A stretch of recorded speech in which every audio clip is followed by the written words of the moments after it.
My young scholars, कैसे हो आप सभी? आई होप सो कि आप सभी बच्चे बहुत ज्यादा एनर्जी में होंगे और बहुत अच्छी तरीके से अपनी पढ़ाई भी कर रहे होंगे।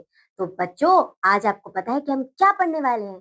आज हम पढ़ने वाले हैं जनरल नॉलेज। और जब आज आप जनरल नॉलेज के बारे में पढ़ोगे तो आपको बहुत सारी इंफॉर्मेशन मिलेगी, जो भी चीजें आपके आसपास है। आप अक्सर पूछते हो ना, मम्मा ये क्या है, मम्मा ये क्या होता है।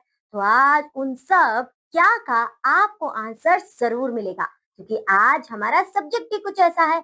आज हम बात करने वाले हैं जनरल नॉलेज के बारे में। तो आप सभी बच्चे तैयार हैं ये जानने के लिए कि आपकी बॉडी में कौन कौन से पार्ट्स हैं, आपके पास कौन कौन से सेंस ऑर्गन्स हैं, या फिर जो आपका ऑयल है वो वाटर के ऊपर क्यों तैरता है? क्या आपके मन में ये सारे सवाल हैं और आप चाहते हैं इनका जवाब? तो किस बात की है देरी बच्चों, चलिए शुरू करते हैं हमारी जनरल नॉलेज की इस बुक को और सारे क्वेश्चंस के आंसर्स को ढूंढ लेते हैं। चलिए स्टार्ट करते हैं। यहाँ पर बच्चों आप सबसे पहले क्या देखोगे कि आप जाने वाले हो इतनी सारी इंफॉर्मेशन के बीच में। तो आज हम इंफॉर्मेशन में सबसे पहले स्टार्ट करेंगे अपने बारे में। आप सोच के देखिए बच्चों कि हम सबके बारे में जानेंगे लेकिन अपने बारे में नहीं जानेंगे, ये कैसे पॉसिबल हो सकता है? तो सबसे पहले यहाँ पर आपके पास आ गया कंपैरिजन। कंपैरिजन, हाँ बच्चों, यहाँ पे देखिए। Hello, I am back to introduce my self again. यहाँ पर आपको वो फोटोग्राफ पेस्ट करनी है जब आप 3 years old थे। So this is me when I was 3 years old, not me, you. And then you have to paste your photograph here. This is me now. अब आप कैसे दिखते हो? और जब आप देखोगे ना बच्चों कि जब आप 3 साल के थे तो कितने क्यूट थे और आपने कितना ग्रो किया, तो आपको फिर इस पेज को बार बार टर्न करने का मन करेगा। तो जल्दी से ये एक्टिविटी अपनी मम्मा की हेल्प से शुरू कर दो।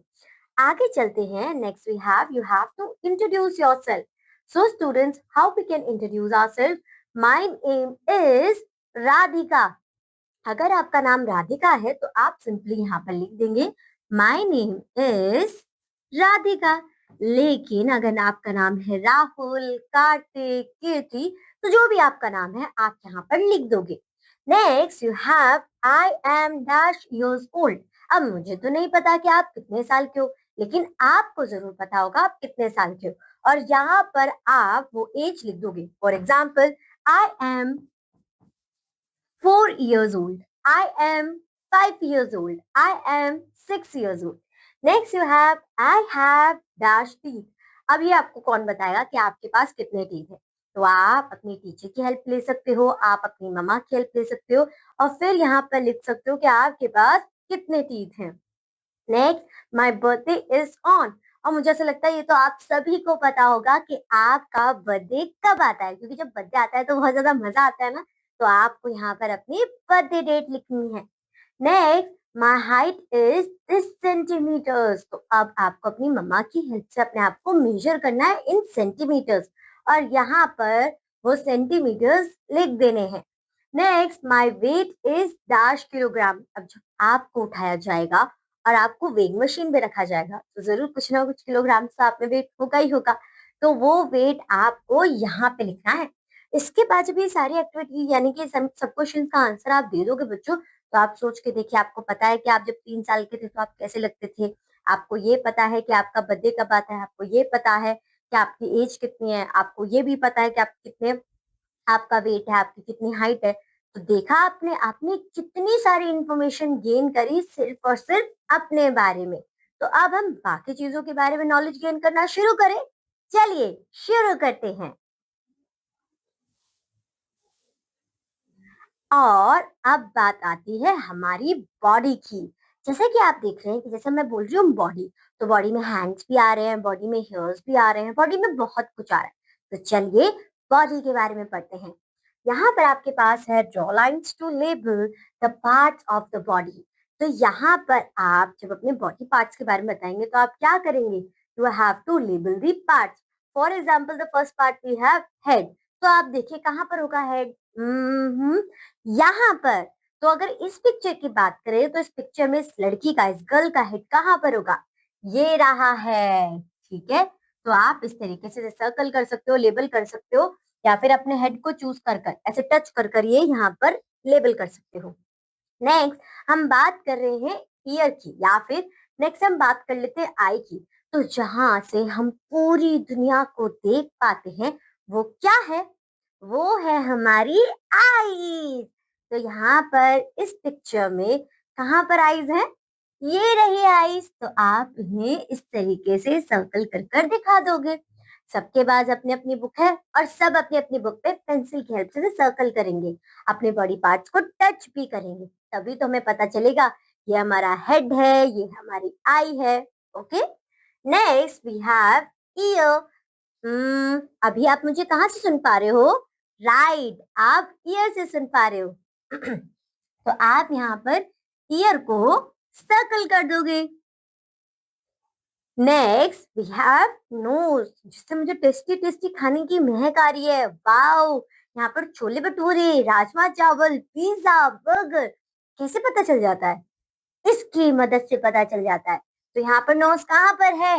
ये रही नोज। इस बच्ची का तो हमने बिल्कुल जोकर बना दिया है, लेकिन अब हमें सब कुछ पता चल जाएगा कि कौन सी चीज कहाँ पर है। उसके बाद हम बात करेंगे किसकी? हमारी नेक की। देखिए बच्चों, ये नेक जो है ये हमारे मुंह को, या अगर हम ऐसा कहें हमारे हेड को मूव कराने में हेल्प करती है, लाइक दिस, लाइक दिस। तो ये क्या है? ये हमारी नेक है। और ये कहाँ पर है? ये यहाँ पर है। और आप भी अपनी नेक को टच कर सकते हो। ओके, आगे बढ़ते हैं। And next you have your mouth. Mouth कहाँ पर होगा? जिससे पूरे दिन बच्चे बुम बुम बुम बुम बोलते रहते हैं, वो कहाँ पर है? वो ये रहा, आपका माउथ। कहते हैं ना, मुंह बंद रखो, तो ये वाला माउथ। ठीक है, आप माउथ को टिक करेंगे। उसके बाद आपके पास आती है एल्बो। तो ये क्या है? ये आपकी एल्बो है। ठीक है, उसके बाद आपके पास आते हैं शोल्डर। तो ये आपके शोल्डर हैं बच्चों। आगे नेक्स्ट वी हैव हैंड। तो ये हैं आपके हैंड। अभी जब हम अपनी काउंटिंग्स करते हैं तो ऐसे करते हैं ना, 1 2 3 4 5। तो किसका यूज करते हैं? हम अपने हैंड का यूज करते हैं। ओके, तो यहाँ पर बच्चों आप देखेंगे कि आपकी एल्बो कहाँ पर है? आपकी एल्बो है यहाँ पर। और आप इस तरीके से इसे मैच भी कर सकते हो। उसके बाद आपके पास आपके शोल्डर्स। तो यहाँ पर आप शोल्डर्स को मैच कर सकते हो। ये आपके क्या होते हैं? ये आपके शोल्डर्स होते हैं। Next you have your arms. तो आर्म्स आपकी ये रही, आप इस तरीके से मैच कर देंगे। ये आपकी क्या है? ये आपकी आर्म्स है। Next you have your hand. और हैंड के बारे में तो हम जानते ही हैं। अभी मैंने जो पेन पकड़ा हुआ है, ये कैसे पकड़ा हुआ है? ये मेरी हैंड्स की हेल्प और फिंगर्स की हेल्प से पकड़ा हुआ है। Next you have your waist. तो ये क्या है बच्चों? ये है वेस्ट। ये आपका पेट आ जाता है और पेट से थोड़ा सा ऊपर आपकी वेस्ट आ जाती है। उसके बाद आपके पास है आपके लेग्स। तो ये क्या है? आपके लेग्स हैं। फिर आपकी फिंगर्स। तो ये क्या है? ये आपकी फिंगर्स हैं। आपको इन्हें इनसे मैच कर देना है। And next you have your knee. तो ये जो है आपके नीज हैं, जिन्हें हम क्या कहते हैं? जिन्हें हम घुटना भी कहते हैं। अरे मेरे तो घुटने में लग गया, ऐसे बोलते हो ना, मेरे नी में लग गई। तो ये, तो इसमें हमने क्या क्या जाना? अपनी पूरी बॉडी के बारे में जाना। हम देखते कहाँ से हैं, हम सुनते कहाँ से हैं, हम बोलते कहाँ से हैं, कैसे हम हैंड्स की हेल्प से, फिंगर्स की हेल्प से किसी पेन को पकड़ पाते हैं, इस तरीके से। तो आई होप सो बच्चों, आपको अपनी बॉडी के बारे में बहुत कुछ पता चला होगा। तो देखते हैं कि अब नेक्स्ट हमें किसके बारे में इंफॉर्मेशन गेन करनी है। तो चले बढ़ते हैं आगे। लेकिन बच्चों, हमें आगे इंफॉर्मेशन बढ़ाने से पहले क्या करना है? यहाँ पर हमें observe your mouth, foot and hand, यानी कि आपको अपने माउथ को, अपने फुट को और अपने हैंड को ऑब्जर्व करना है। तो सबसे पहले बात आती है आपकी माउथ की। तो जैसे कि मैं कहती ये आपका माउथ है, तो कुछ बच्चे सोच रहे होंगे मैम नहीं ये माउथ नहीं है, ये तो लिप्स है। लेकिन बच्चों, आपके माउथ में आपके टीथ आते हैं, आपके लिप्स आती हैं और आपके टंग आते हैं। ये तीनों पार्ट्स मिलकर क्या बनाते हैं? ये तीनों पार्ट्स मिलकर माउथ बनाते हैं। आप इसे माउथ कहते हैं। टंग की हेल्प से आप बोल पाते हो, आप टेस्ट कर पाते हो, लिप्स की हेल्प से आप बोल पाते हो, और टीथ की हेल्प से आप किसी भी खाने को कुछ कुछ कुछ कुछ कुछ करके तोड़ भी देते हो और उसे डाइजेस्ट करने में हेल्प करवाते हो। उसके बाद नेक्स्ट आपके पास आते हैं आपके फुट। अगर फुट की बात की जाए तो देखिए, इसमें आपकी हील है, आपके टो है, आपके टो नेल हैं। जैसे आपके फिंगर्स पे नेल्स है ना, ऐसे टो नेल्स भी होते हैं। फिर आपके पास आपकी एंकल है। और ये चारों पार्ट्स मिलकर क्या बनाते हैं? ये आपके फुट बनाते हैं। तो जब आप फुट की बात करें तो उसमें आपको टो नेल, टो, एंकल और अपने हील इन सबको याद रखना है। आगे चलते हैं and next you have your hand. तो हैंड में अगर हम ध्यान से देखेंगे आपके पास क्या क्या है।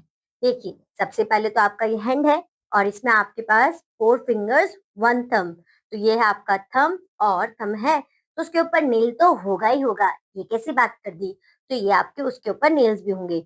अब आपके पास 4 फिंगर्स हैं तो 4 फिंगर्स को हमने क्लासिफाई किया हुआ है। जैसे ये सबसे छोटी है आपकी तरह बिल्कुल छोटी, नोनू पोकू, तो इसको हमने क्या बोला, इसे हमने बोला लिटिल फिंगर। उसके बाद उससे बड़ी आती है जिसे हम कहते हैं रिंग फिंगर। जैसे कि अभी देखिए मैंने रिंग इसमें पहनी हुई है, लेकिन यहाँ पर अगर आप मैं से यहाँ पहना लूंगी तो ये क्या है, मेरी ये रिंग फिंगर है। अब उसके बाद जो उससे बड़ी आ जाती है वो कौन है, वो है आपकी मिडिल फिंगर। मिडिल फिंगर के बाद आपके पास आती है आपकी इंडेक्स फिंगर, जिससे आप दूसरों को उंगली करते हो। तेरी पिटाई तेरी वजह से हुई है, तो ये कौन है, ये है आपकी index finger.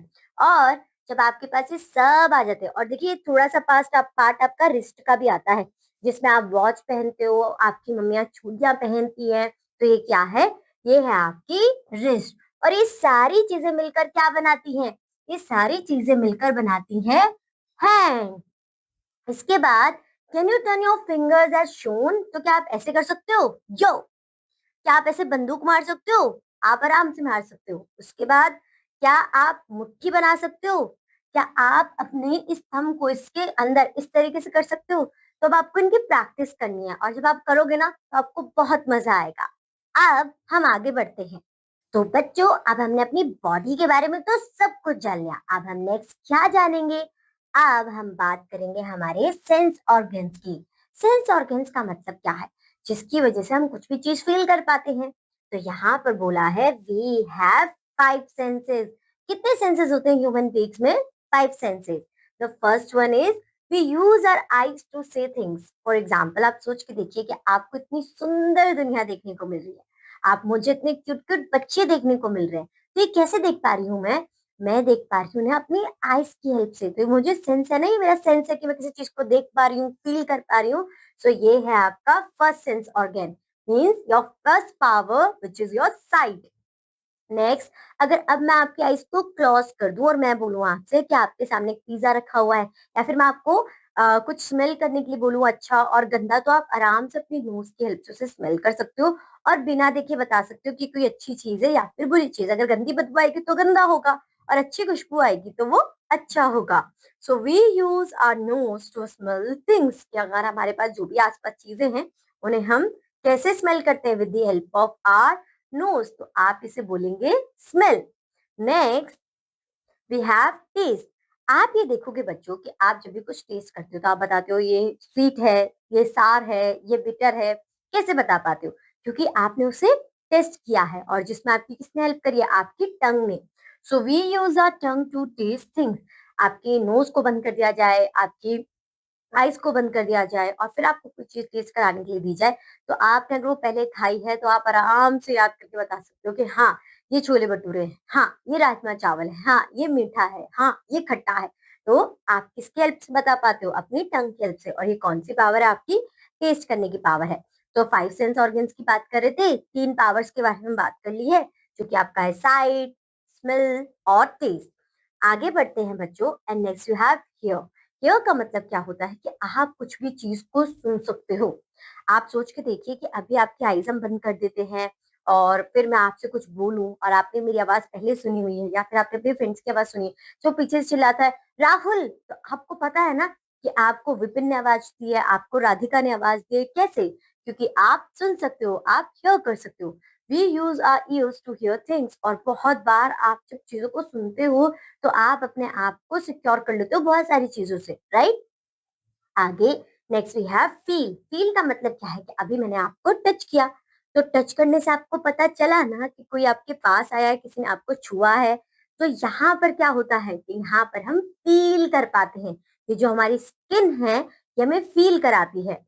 We use our skin to feel things, और फिर हम उन्हें फील कर कर बता पाते हैं कि जिन्होंने हमें टच किया है वो गुड टच है या फिर बैड टच है, इस तरीके से। ओके बच्चों, आगे बढ़ते हैं।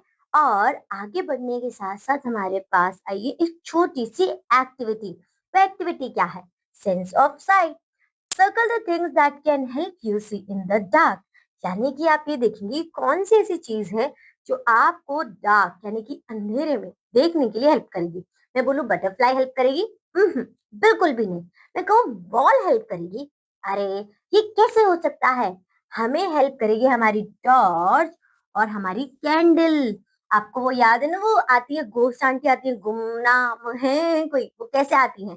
वो कैंडल लेके तो आती है अपने हाथ में, क्योंकि जब किसी जगह पर लाइट होगी तभी हम उस चीज को देख सकते हैं। उसके बाद नेक्स्ट आपके पास क्या है? Sense of here, circle the things that produce pleasant sounds. Pleasant sounds कहा है हमने? तो यहाँ पे देखो आपका जाइलोफोन है, यहाँ पर आपकी बेल है, और भी आप बता सकते हो कि क्या कोई और है इसमें जो प्लेजेंट साउंड प्रोड्यूस करता है या फिर नहीं। आगे चलते हैं। And next we have sense of smell, circle the things that can would smell good. तो यहाँ पर ऐसा कौन है जो स्मेल गुड करेगा? तो जिसको सूप पसंद है उसके लिए तो ऑब्वियसली सूप जो होगा वो गुड स्मेल करेगा। और फ्लावर्स तो हमेशा ही गुड स्मेल करते हैं, तो आप इन्हें भी सर्कल कर सकते हो। बाकी दो ऑप्शंस भी आपको दिए गए हैं और उन ऑप्शंस में से आप बताओगे कि कौन है गुड स्मेल और कौन नहीं है। अब नेक्स्ट आपके पास है sense of taste, circle the things that are sweet in taste. तो यहाँ पर अगर आप ध्यान से देखोगे मुझे तो ऐसा लगता है सारी की सारी चीजें स्वीट है इनमें से, क्योंकि अगर आपके पापा ने फ्रूट सेलर से अच्छी तरीके से बात करी है तो वो एक अच्छा मीठा ही वाटरमेलन आपके लिए लेके आए होंगे। और चॉकलेट तो हमेशा से ही मीठी होती है, तभी तो आपको इतनी ज्यादा पसंद होती है। तो आप यहाँ पर चॉकलेट को सर्कल कर दोगे, वाटरमेलन को सर्कल कर दोगे, और उसके बाद आपने आइसक्रीम खाई है? अगर खाई है तो आपको पता होगा कि वो स्वीट होती है या फिर नहीं होती है। तो अब यहाँ पर आपको बताना है कि आपकी स्ट्रॉबेरी और आइसक्रीम स्वीट होती है या फिर नहीं। और अगर आपको थोड़ी सी कंफ्यूजन हो ना, तो आप अपनी मम्मा की हेल्प ले सकते हो। ओके, आगे बढ़ते हैं। अब बच्चों हम पढ़ने वाले हैं हमारे नेक्स्ट कॉन्सेप्ट को। वो नेक्स्ट कॉन्सेप्ट क्या होगा? वो आपका होगा कीप इट क्लीन। आपको पता है बच्चों कि अपने आप को क्लीन रखना कितना ज्यादा इंपॉर्टेंट है? ऐसा क्यों मैम? क्योंकि जब आप साफ सुथरे लगते हो ना तो फिर आप और भी ज्यादा क्यूट लगते हो, और भी ज्यादा सुंदर लगते हो। और यहाँ पर पहली बात क्या बोलिए? Brush your teeth and wash your face. क्या करना है? टीथ को ब्रश करना है और फेस को वॉश करना है, क्योंकि जब आप स्माइल करोगे तो आपके दांत चमकेंगे, और जब आप अपना फेस वॉश करोगे तो आपके चीक्स चमकेंगे और आप क्यूट गर्ल और क्यूट बॉय लगोगे। Next, keep your body neat with grace. आप अपनी बॉडी को कैसे नीट रख सकते हो? और जब आप अपनी बॉडी को नीट रखते हो तो आपके पास ऑटोमेटिकली ग्रेस आ जाता है, क्योंकि आपके क्लोथ्स क्लीन है, आपकी बॉडी क्लीन है, आपके हेयर क्लीन है, तो आप बहुत ज्यादा ग्रेसफुल लगते हो। उसके बाद comb your hair and trim your nails, यानी कि आपके जो नेल्स है ना वो हमेशा छोटे होने चाहिए, जो आपके हेयर्स है ना वो हमेशा कॉम होने चाहिए। आप सोच के देखिए, अगर आपके बाल बिखरे हुए हैं तो आप कैसे बुरे बच्चे लगोगे, राइट? तो आपको हमेशा अपने हेयर्स कैसे रखने चाहिए? कॉम करके। नेक्स्ट आपके पास है clean hands help in all life stage, यानी कि जब आप अपने हाथों को धोते हो तो ये आपको बहुत सारे जर्म से दूर कर देता है। और फिर चाहे आप पकोड़ा खाओ, चाहे आप छोले भटूरे खाओ, कोई भी गंदगी आपके मुंह के अंदर जाएगी ही नहीं। क्यों? क्योंकि आपके हैंड्स जो हैं वो क्लीन है। Next, use soap and water every day. आप ये देखो बच्चों कि अगर आप नहा रहे हो, आप बात ले रहे हो और आप हैंड वॉश कर रहे हो, तो सिर्फ पानी पाने से कुछ नहीं होगा, आपको सोप यूज करना होगा, तभी तो वो जर्म्स को मार पाएगा और आपके हैंड्स को, आपकी बॉडी को क्लीन कर पाएगा। Next, keep the dirt and germs away. अब हमें बोला गया है कि आपको डर्ट को और जर्म्स को अपने आप से दूर रखना है। अगर हम अपने आप को क्लीन रखेंगे बच्चों तो ऑटोमेटिकली हमसे दूर हो जाएंगे, क्योंकि सोप को, जैसे ही सोप हमारे पास आएगा, वाटर आएगा, हम अपने हैंड्स को रब करेंगे तो जर्म्स बोलेंगे ओ सोप आ गया, भागो, और सारे के सारे डर्ट और सोप पक जाएंगे। नेक्स्ट आता है wear fresh clothes and tidy shoes. Tidy shoes का मतलब क्या है? क्या आपके जो जूते हैं वो चमकदार होंगे, राइट, अच्छे होंगे, फटे फुटे नहीं होंगे। दूसरी चीज कि आपके जो कपड़े हैं वो भी फ्रेश होने चाहिए। फ्रेश कपड़ों का मतलब कि आपकी मम्मा ने जो कपड़े धो दिए हैं, आप और प्रेस कर दिए, आप उन्हें पहनकर एकदम नोनू बाबू लग रहे हो, बहुत अच्छे से लग रहे हो, ठीक है। नेक्स्ट क्या है? Stay clean and beat the stinky blues, यानी कि आपको क्या करना है कि आपको अपने आप को है ना एकदम साफ सुथरा रखना है, और जो आपके स्टिंकी ब्लूज हैं उन्हें अपने आप से दूर कर देना है। We should wash our hands after playing with animals, after going to the bathroom, after playing outside, before eating, after sneezing. यानी कि आपको हैंड वॉश करना है। अब कब कब करना है वो सारी सिचुएशंस बता दी हैं। जब आप अपने पेट डॉगी के साथ खेल रहे हो तो आपके पास क्यूट क्यूट जिमी आएगी और बोलेगी मेरे साथ खेलो ना, और आप कहोगे ओ, तो आप खेलना शुरू कर दोगे। लेकिन बच्चों, एनिमल्स में थोड़े से जम्स होते ही होते हैं, चाहे वो आपका पेट डॉग हो या फिर वो स्ट्रीट डॉग हो। तो आपको अपने हैंड्स वॉश हमेशा करने हैं। अगर आप उसके तुरंत बाद कुछ खाने के लिए जा रहे हो, और वैसे भी अगर आप खाने के लिए भी नहीं जा रहे हो बच्चों, तब भी आप अपने हैंड वॉश जरूर करना। उसके बाद है after going to the bathroom. अब जब हम बाथरूम यूज करते हैं तो वहां पे तो जम्स होते हैं ना बच्चों, क्योंकि सब अपना ही एक्सक्रीट करने जाते हैं वहां पर। तो जब आप उनको डोर को टच करोगे, आप वहां के इक्विपमेंट्स को टच करोगे, so you have to clean your hands as well. After playing outside, जब हम बाहर जाते हैं तो शायद डस्ट मिट्टी सब कुछ आपके पास आ जाती है, राइट? क्योंकि आप मिट्टी में भी खेलते हो, आप शीशों पे भी चढ़ते हो, आप बहुत सारी झूला है उन्हें भी यूज करते हो, तो आपको घर आते ही अपने हैंड वॉश करने चाहिए। बिफोर ईटिंग, अगर हम कुछ भी खा रहे हैं और अपने हैंड्स की हेल्प से खा रहे हो, ऐसे तो नहीं खा सकते ना, तो आपको अपने हैंड वॉश करने ही पड़ेंगे। एंड देन आफ्टर स्नीजिंग, जब हमने बोला अच्छी, तो छीज के बाद क्या हुआ कि सारे के सारे जम्स आपके हाथ में आ गए। अब वो जम्स पेट में ना जाए, वो जम्स किसी और के पास ना जाए, तो उन्हें सोप से ना उनकी लड़ाई करवा दो और उन्हें हरा दो और उन्हें बोल दो भाई जाओ यहाँ से, बाय बाय। तो ये सारी वो प्रैक्टिसेस है जब जब आपको अपने हैंड वॉश करने चाहिए। आगे बढ़ते हैं, और अब हमें ये तो समझ में आ गया कि हैंड वॉश करनी है, लेकिन आप करने कैसे हैं वो तो आपने बताया ही नहीं। तो चलो अब हम हैंड वॉश करने का सही तरीका देखते हैं। Wash your hands, all of you, are you ready? Wash your hands in the given sequence and make them germs free. यानी कि जब हम इस सीक्वेंस को फॉलो करेंगे ना, तो अपने आप ही सारे जम्स दूर चले जाएंगे। सबसे पहला क्या है? सबसे पहले हमें पोर करना है सोप या फिर आपका हैंड वॉश, और फिर उसे अपने हाथ में ले लिया इस तरीके से। आप कंजूसी नहीं करोगे बच्चों, और आप बहुत ज्यादा भी ऐसा नहीं करोगे कि पूरी पूरी बॉटल ही खाली कर दोगे। एक एडिक्वेट अमाउंट आपको लेना है। उसके बाद आप पाम में उसे रब करोगे, थोड़ा सा वाटर आप ले सकते हो। उसके बाद जब आपने उसे पंप करा है तो क्या बनाएगा? वो बनाएगा आपके झाग। उसके बाद आप बैक हैंड पर इस तरीके से रब करोगे, ये आपका स्टेप नंबर 3 है। देन स्टेप नंबर, आपने जब बैक पे रब करा है तो स्टेप नंबर 3 क्या होगा कि आप फिंगर्स पे एक हैंड को दूसरे हैंड के ऊपर रख के फिंगर से इस तरीके से वॉश करोगे, जैसे कि आपको फोर्थ पिक्चर में दिखाया जा रहा है, fingers interlaced. Next, base of thumbs, तो यहाँ पर आपने थंब लिया, ऐसे क्लीन किया, फिर दूसरा थंब लिया, ऐसे क्लीन किया। उसके बाद आपको अपनी फिंगर्स को क्लीन करना है, ऐसे करके करना है, ऐसे करके करना है, लाइक पिक्चर नंबर 6। देन आपको अपनी रिस्ट क्लीन करनी है, क्योंकि अभी आपके है ना वो फेदर, तो आपको इस तरीके से रिस्ट को क्लीन करना है। फिर आप वाटर की हेल्प से वो सब कुछ रिंस कर दोगे, और तब तक रिंस करोगे जब तक सारा का सारा जो फॉर्म है वो आपके हाथ से निकल ना जाए। उसके बाद आपको क्या करना है? फिर आप ड्राई करोगे अपने हैंड्स को, तो आप एक टॉवल की हेल्प से, हैंड टॉवल की हेल्प से आराम से उसे क्लीन कर सकते हो। अपने कपड़ों से नहीं पोछोगे, बैड हैबिट, और आपके पास हैंकी है तो आप फिर उससे पोछोगे। तो ये क्या थे? ये आपके स्टेप्स थे जिनकी हेल्प से आप अपने हैंड्स को कैसा बना सकते हो? जर्म्स फ्री बना सकते हो। आगे बढ़ते हैं बच्चों। अब हम पढ़ने वाले हैं टाइप ऑफ फैमिलीज के बारे में। टाइप ऑफ फैमिलीज, हाँ बच्चों, आपने अक्सर क्या देखा होगा कि आपके एक फ्रेंड के घर पे दादा दादी भी रहते हैं, और आपके एक फ्रेंड के घर पे सिर्फ मम्मा पापा रहते हैं, और एक फ्रेंड के घर पे तो दादा दादी चाचा चाची ताऊ जी ताई जी सब रहते हैं। तो ये क्या है? ये है डिफरेंट डिफरेंट फैमिलीज। तो आपके मन में कभी सवाल आता है कि इनके घर में इतने लोग क्यों हैं, हमारे घर में इतने लोग क्यों कम हैं? तो उसका आंसर आज आपको यहाँ पर मिल जाएगा।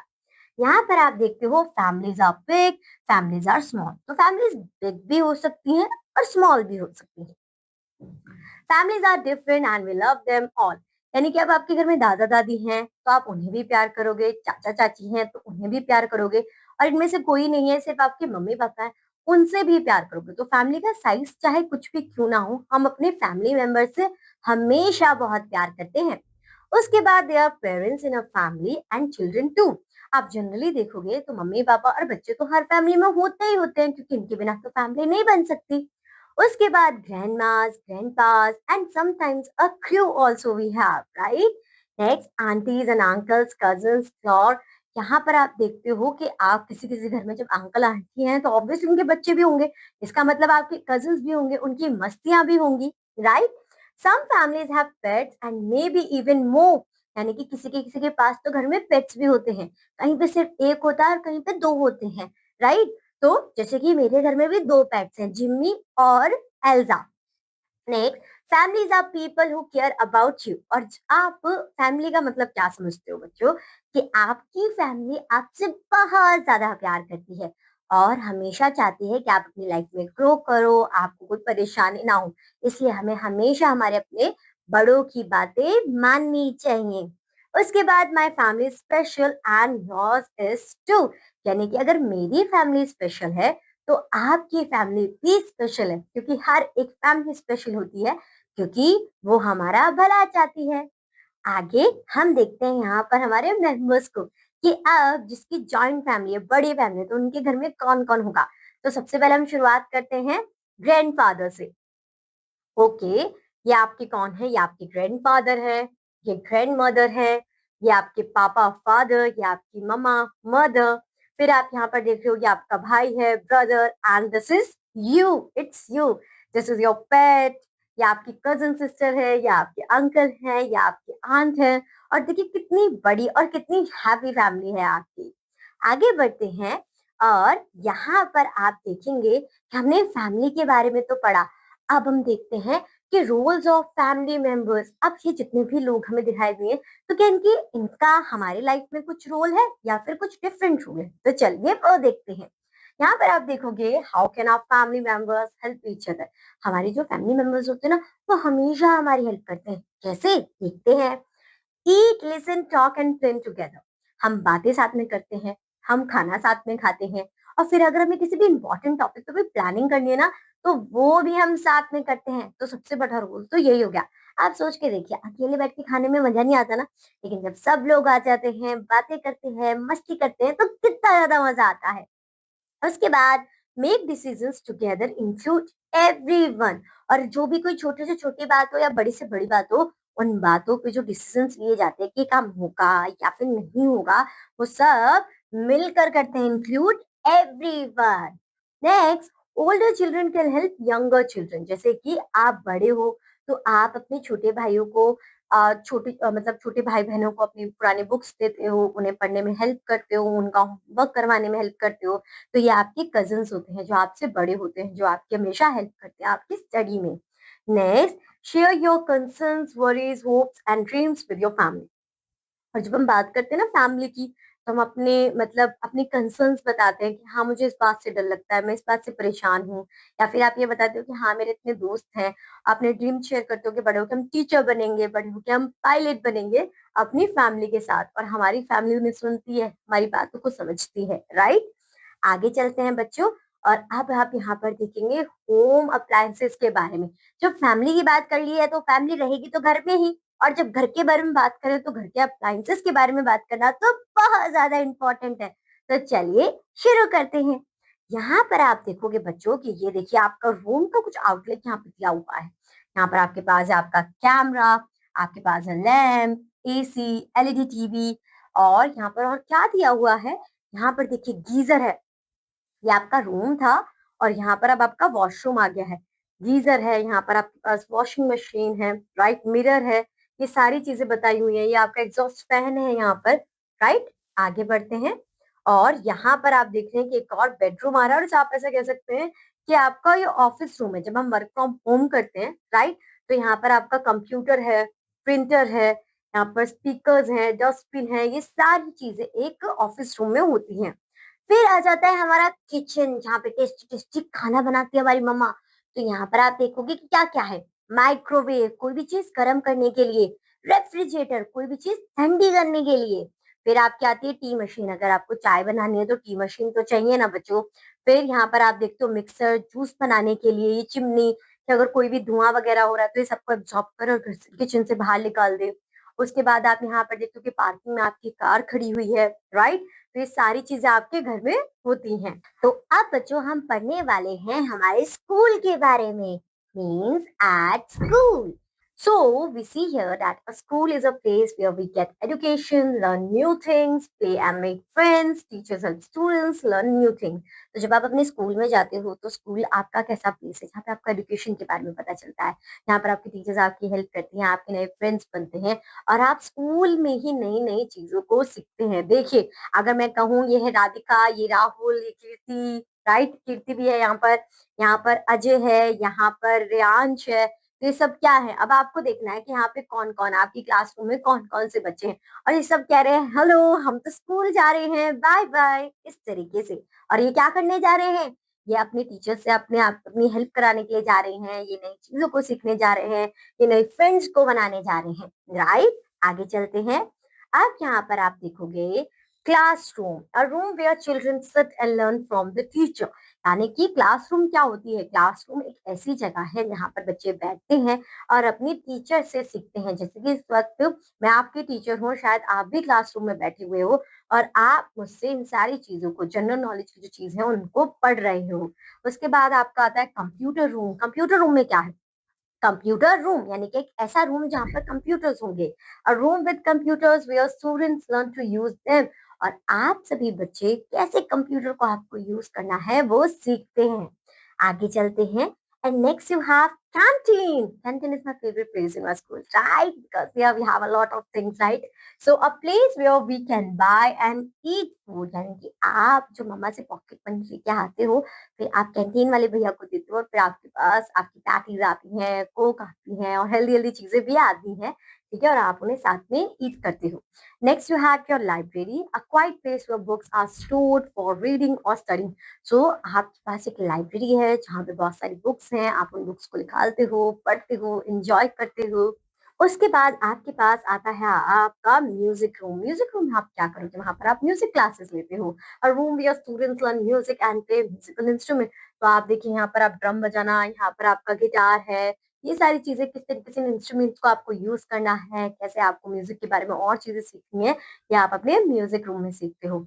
उसके बाद you have your playground where you have different equipments and open area where children play game and do exercises as well. So ये आपका प्लेइंग गार्डन है, यहाँ पर आप एन्जॉय करते हो अपने फ्रेंड्स के साथ। Next we are going to learn about the fruits. यानी कि जितना कुछ भी हमें स्कूल के बारे में पढ़ना था वो हमने पढ़ लिया है। अब हम किसके बारे में पढ़ेंगे? अब हम पढ़ेंगे हेल्दी हेल्दी फ्रूट्स के बारे में और कैसे उन फ्रूट्स को खाने के बाद हमें आ जाती है ताकत। चलिए देखते हैं। यहाँ पर बच्चों आप देखेंगे eating fruits is a healthy habit. Let us revise some fruits name. अगर आप फ्रूट्स डेली खाते हो तो आप हो जाते हो हेल्दी। डिफरेंट डिफरेंट फ्रूट्स रोज खाओगे आप तो आप हेल्दी हो जाओगे। और यहाँ पर हम रिवाइज करने वाले हैं कुछ फ्रूट्स नेम्स को। अब बच्चों सबसे पहला फ्रूट जो आपके पास आता है वो है पोमोग्रेनेट। पोमोग्रेनेट जैसे आप देखते हो कि उसमें छोटे-छोटे क्या होते हैं ना, बीट साइड होते हैं, वो एक दूसरे से जॉइंट होते हैं। आप पोमोग्रेनेट का रेड रेड जूस पीते हो जिससे आपकी आईज स्ट्रांग होती हैं, आप हेल्दी होते हो। Next you have your orange, ORANGE, orange. तो आप देखते हैं कि ऑरेंज कलर है, तो ऑरेंज कलर कैसे बोला जा रहा है क्योंकि यही वो ऑरेंजिश आपका फ्रूट है। नेक्स्ट यू हैव पाइनएप्पल जो कि बाहर से तो लगता है कांटेदार लेकिन अंदर से बहुत ज्यादा होता है sweet. Next you have your mango, MANGO, you are a mango man. तो ये क्या है आपका मैंगो जो कि आप समर सीजन में खाते हो, right? Next you have your grapes, fruity fruity grapes आपके पास होते हैं बंचेस में, बहुत सारे बीट्स की तरह जॉइंट होते हैं। GRAPES। आप बच्चों आप कैसा करेंगे यहाँ पर कि आप इन नेम्स को रिवाइज करेंगे, आप इनकी स्पेलिंग को लर्न करने की कोशिश करोगे। तो अगर कोई आपसे कहे कि मैंगो लिख के दिखाना और आप बोलोगे MANGO, मैंगो, इस तरीके से आप लिख दोगे। Next you have your watermelon जो कि अंदर से कैसा होता है रेड और बाहर से कैसा होता है ग्रीन, और इसे आप कब खाते हो? समर सीजन में खाते हो। Next you have your pair जो कि आपके लिए बहुत ज्यादा मीठा मीठा सा होता है, ठीक है? नेक्स्ट आपका है आपके पास एप्पल, रेड रेड एप्पल। जब आप एप्पल को खाते हो तो आप अपने आप को डॉक्टर से दूर रखते हो क्योंकि रोजाना एक एप्पल खाने से बच्चों आप बहुत ज्यादा हेल्दी हो जाते हो। उसके बाद आपके पास है कीवी। तो जब भी हमारी प्लेटलेट्स डाउन होती है ना, आपको ऐसा लगता है कि आपको एनर्जी की जरूरत है, इम्यूनिटी की जरूरत है, तो क्या खाते हैं हम? कीवी खाते हैं। नेक्स्ट यू हैव योर बनाना जिसको आप हमेशा छील कर खाते हो। Next you have your cherries. तो ये आपकी क्या है? ये आपके चेरीज हैं। Next papaya. पपाया के अंदर बहुत सारे सीड्स होते हैं। सो पपाया की स्पेलिंग तो याद करना बहुत इजी है। पहले आपको लिखना है पापा और फिर लिखना है या, पापा या। नेक्स्ट यू हैव एप्रिकोट, तो ये आपका एप्रिकोट है। नेक्स्ट स्ट्रॉबेरी, जिसके जो सीड्स होते हैं वो आपको बाहर ही दिख जाते हैं, फ्रूट के अंदर नहीं, वो फ्रूट के बाहर होते हैं। नेक्स्ट यू हैव ब्लूबेरी, तो ब्लूबेरी तो बहुत ज्यादा टेस्टी होते हैं। And next you have Raspberry, तो रेस्पबेरी आपने खाया है बच्चों, कितने ज्यादा जूसी जूसी लगते हैं, राइट। तो ये सारे आपके क्या थे, ये सारे आपके फ्रूट्स नेम थे। इन्हें आपको लर्न करना है, आप इनकी पिक्चर की हेल्प से जैसे देखें, अच्छा ये तो बनाना है, ये तो पियर है, ये तो वाटरमेलन है, इस तरीके से इन्हें देखते ही पहचान जाए। तो चलिए, ये तो हमने फ्रूट्स के बारे में सारी नॉलेज गेन कर ली। अब देखते हैं कि आगे क्या पढ़ना है। और फ्रूट्स के बाद जो सबसे ज्यादा इम्पोर्टेंट है आपके लिए, वो है आपकी वेजिटेबल्स। तो यहाँ पर देखिए, now revise some vegetables names. तो सबसे पहली वेजिटेबल क्या है, okra, and we can also say lady finger. तो किसी लेडी के फिंगर नहीं है बच्चों, ये एक वेजी है, ठीक है, lady finger. Next you have read red tomato. ये टोमेटो हर एक सब्जी में आपके घर में डलता होगा, राइट। तो ये क्या है, TOMATO, टमाटो। ऐसे आप इनकी स्पेलिंग्स को लर्न कर सकते हो। नेक्स्ट यू हैव ब्रिंजल और एग प्लांट। आप बैंगन को, जिसे हम हिंदी में कहते हैं बैंगन, तो उसे आप ब्रिंजल भी कह सकते हो, आप उसे एग प्लांट भी कह सकते हो। Next you have piece. तो जब हमारे पास विंटर सीजन में आप देखोगे हर तीसरी चीज में ना क्या डल रहे होते हैं, पीस डल रहे होते हैं, क्योंकि ये बहुत ही कॉमन हो जाते हैं। Next you have your cucumber, जिसे हम सैलेड में खाते हैं, जिससे हमारी बॉडी में फाइबर आता है। This is your cucumber, CUCUMBER, cucumber. Next you have your cauliflower. Cauliflower क्या है, गोभी का फूल। तो अगर आपको इसको फूल देना हो तो आप उसको कॉलीफ्लावर दे सकते हो, CAULIFLOWER, cauliflower. Next you have your pumpkin, जो कि बच्चों को जनरली पसंद नहीं होता। जब मम्मी बोलती है ना पंपकिन बनाया, तो बच्चे कहते हैं पंपकिन, मुझे भी पंपकिन बिल्कुल पसंद नहीं है। तो ये आपका क्या है, पंपकिन, PUMPKIN, पंपकिन। उसके बाद आपके पास है बिटर गोट। बिटर गोट खाने के बेनिफिट्स तो बहुत ज्यादा है, ये कड़वा होता है, लेकिन बच्चे से जनरली खाना पसंद नहीं करते। मुझे बहुत अच्छा लगता है, क्यों, क्योंकि आपकी स्किन को बना देता है glowing. So this is your bitter gourd, BITTERGOURD, bitter gourd. Next you have capsicum, क्योंकि सिंचन को बिल्कुल पसंद नहीं था। अगर आप सिंचन देखते हो तो आप देखते होंगे कि सिंचन अपनी प्लेट से हमेशा कैप्सिकम को बाहर निकाल देता है, CAPSICUM, capsicum. Next you have your turnip. Turnip आपने देखी ना, वो आपने एक पोयम पढ़ी होगी कि एक अकेला थक जाए तो मिलके साथ बढ़ाना। तो वो क्या है कि उसमें सब पंपकिन या आपको जो टर्निप है उसे ही बाहर निकालने की कोशिश कर रहे होते हैं। तो TURNIP, turnip. Next you have your radish. Radish क्या है, आपकी मूली है, RADISH, रेडिश। उसके बाद आपके पास आती है कैरेट। आप रेडिश और कैरेट दोनों को एज ए सैलेड खाते हो और अपनी बॉडी में फाइबर को बढ़ाते हो। तो CARROT क्या बन जाएगा, ये बन जाएगा carrot. Next you have broccoli, green green broccoli you have, okay, ये भी आप एज अ सैलेड खाते हो, BROCCOLI, this is your broccoli. Next you have onion, और अनियन को भी हम एज अ सैलेड खाते हैं, हर एक वेजी में डलती है। जब भी हम किसी भी चीज में छोका लगा रहे होते हैं तो उसमें अनियन ना हो ऐसा पॉसिबल ही नहीं है। सो ONION, onion. Next we have cabbage. So the first one you have the cauliflower. This is the sister of cauliflower. This is your cabbage. अगर आप हिंदी में बात करोगे ना तो बोलोगे आप बंद गोभी, फूल गोभी, इस तरीके से। कैबेज क्या है, आप जैसे चाउमीन वगैरह में डालते हो, तो CABBAGE, cabbage. And next you have your potato. Potato हर एक सब्जी के साथ जाता है। आपको आलू टमाटर बनाना हो, राइट, आपको सॉरी आलू टमाटो कह रही हूँ, आपको आलू टमाटर बनाना हो, आपको आलू बैंगन बनाना हो, तो हर जगह कहाँ चला जाएगा आपका, ये पोटैटो चला जाएगा। कह रही मैं आ रहा हूँ, मुझे भी ले लेना सब्जी में। सो ये आपका POTATO, पोटैटो। तो चलिए बच्चों, ये हमने वेजिटेबल्स के बारे में सब कुछ पढ़ लिया है। अब बढ़ते हैं आगे। एंड अब हमें क्या पढ़ना है, अब हम किसके बारे में नॉलेज गेन करने वाले हैं। तो अब हमारे पास टॉपिक है domestic animals and their benefit. यानी कि जितने भी हमारे पास डोमेस्टिक एनिमल्स हैं वो हमें किस तरीके से बेनिफिट देते हैं। तो यहाँ पर सबसे पहले बात हम करते हैं काऊ की। तो जैसा कि आप सभी बच्चों को पता है कि काऊ से हमें क्या मिलता है, मिल्क। और मिल्क से हम क्या बनाते हैं, चीज। तो आप सोच के देखिए कि अगर हमारे पास डोमेस्टिक एनिमल काऊ ना होती तो मिल्क भी ना होता, चीज़ भी ना होता, राइट? नेक्स्ट आपके पास है चिकन। तो जो बच्चे नॉन वेजिटेरियन है उन्हें तो पता है कि जब वो चिकन बनाते हैं तो उन्हें चाहिए मीट, और मीट उन्हें कहाँ से मिलता है? चिकन से मिलता है। और फिर आप इसकी हेल्प से अपनी डिशेस बनाते हैं और अपना पेट भरते हैं। आगे चलते हैं, नेक्स्ट यू हैव शीप। तो अब आ गई है सर्दियों का मौसम, और जब सर्दियां आती है तो हमें क्या चाहिए होती है? गर्मी। तो शीप से हमें मिलता है वूल, और वूल से हम बनाते हैं अपने क्लोथ्स। नेक्स्ट यू हैव हेन, और हेन आपको क्या देती है? आपको देती है एग, और फिर एग्स की हेल्प से आप बनाते हैं ऑमलेट। आगे चलते हैं बच्चों, and this is your horse, और हॉर्स से आपको क्या मिलते हैं? हॉर्स हेयर मिलते हैं, और इन हॉर्स हेयर से आपके क्या बनते हैं? ब्रश बनते हैं। तो आपने देखा कि जितने भी आपके डोमेस्टिक एनिमल्स थे वो किसी ना किसी तरीके से आपको हेल्प कर रहे थे। तो नेक्स्ट टाइम जब आप पूछो मम्मा से कि मम्मा ये ब्रश हमारे पास कहाँ से आया, तो आप बता देंगे अपनी मम्मा को, और उनसे पूछेंगे नहीं, अब आप उन्हें इन्फॉर्मेशन देंगे कि हमें ये ब्रश जो मिला है ये हॉर्स से मिला है। ऑमलेट बनाने में हमारी हेन हेल्प करती है। मिल्क कहाँ से आता है? काउ से आता है। इस तरीके से आप सारे क्वेश्चंस के आंसर दे दोगे। तो चलिए आप बढ़ते हैं आगे। तो बच्चों, अब डोमेस्टिक एनिमल्स के बाद बात आ गई है उन डोमेस्टिक एनिमल्स के बेबीज की। तो यहाँ पर हम डिस्कस करेंगे एनिमल बेबीज। तो सबसे पहले आप देखियो, here are some animals and their babies, जैसे कि ये है hen, और hen के बेबी को क्या बोलते हैं? चिक। फिर आपके पास है लाइनस, और लाइनस के बेबी को क्या बोलेंगे? उन्हें बोलेंगे कव। फिर नेक्स्ट शिप, और शिप के बच्चों को, क्यूट क्यूट बच्चों को क्या बोलेंगे? देखो छोटा सा क्यूट सा बेबी है, इसे आप बोलोगे lamb. Next you have duck, and ducks के बच्चों को हम बोलते हैं डकलिंग, ठीक है।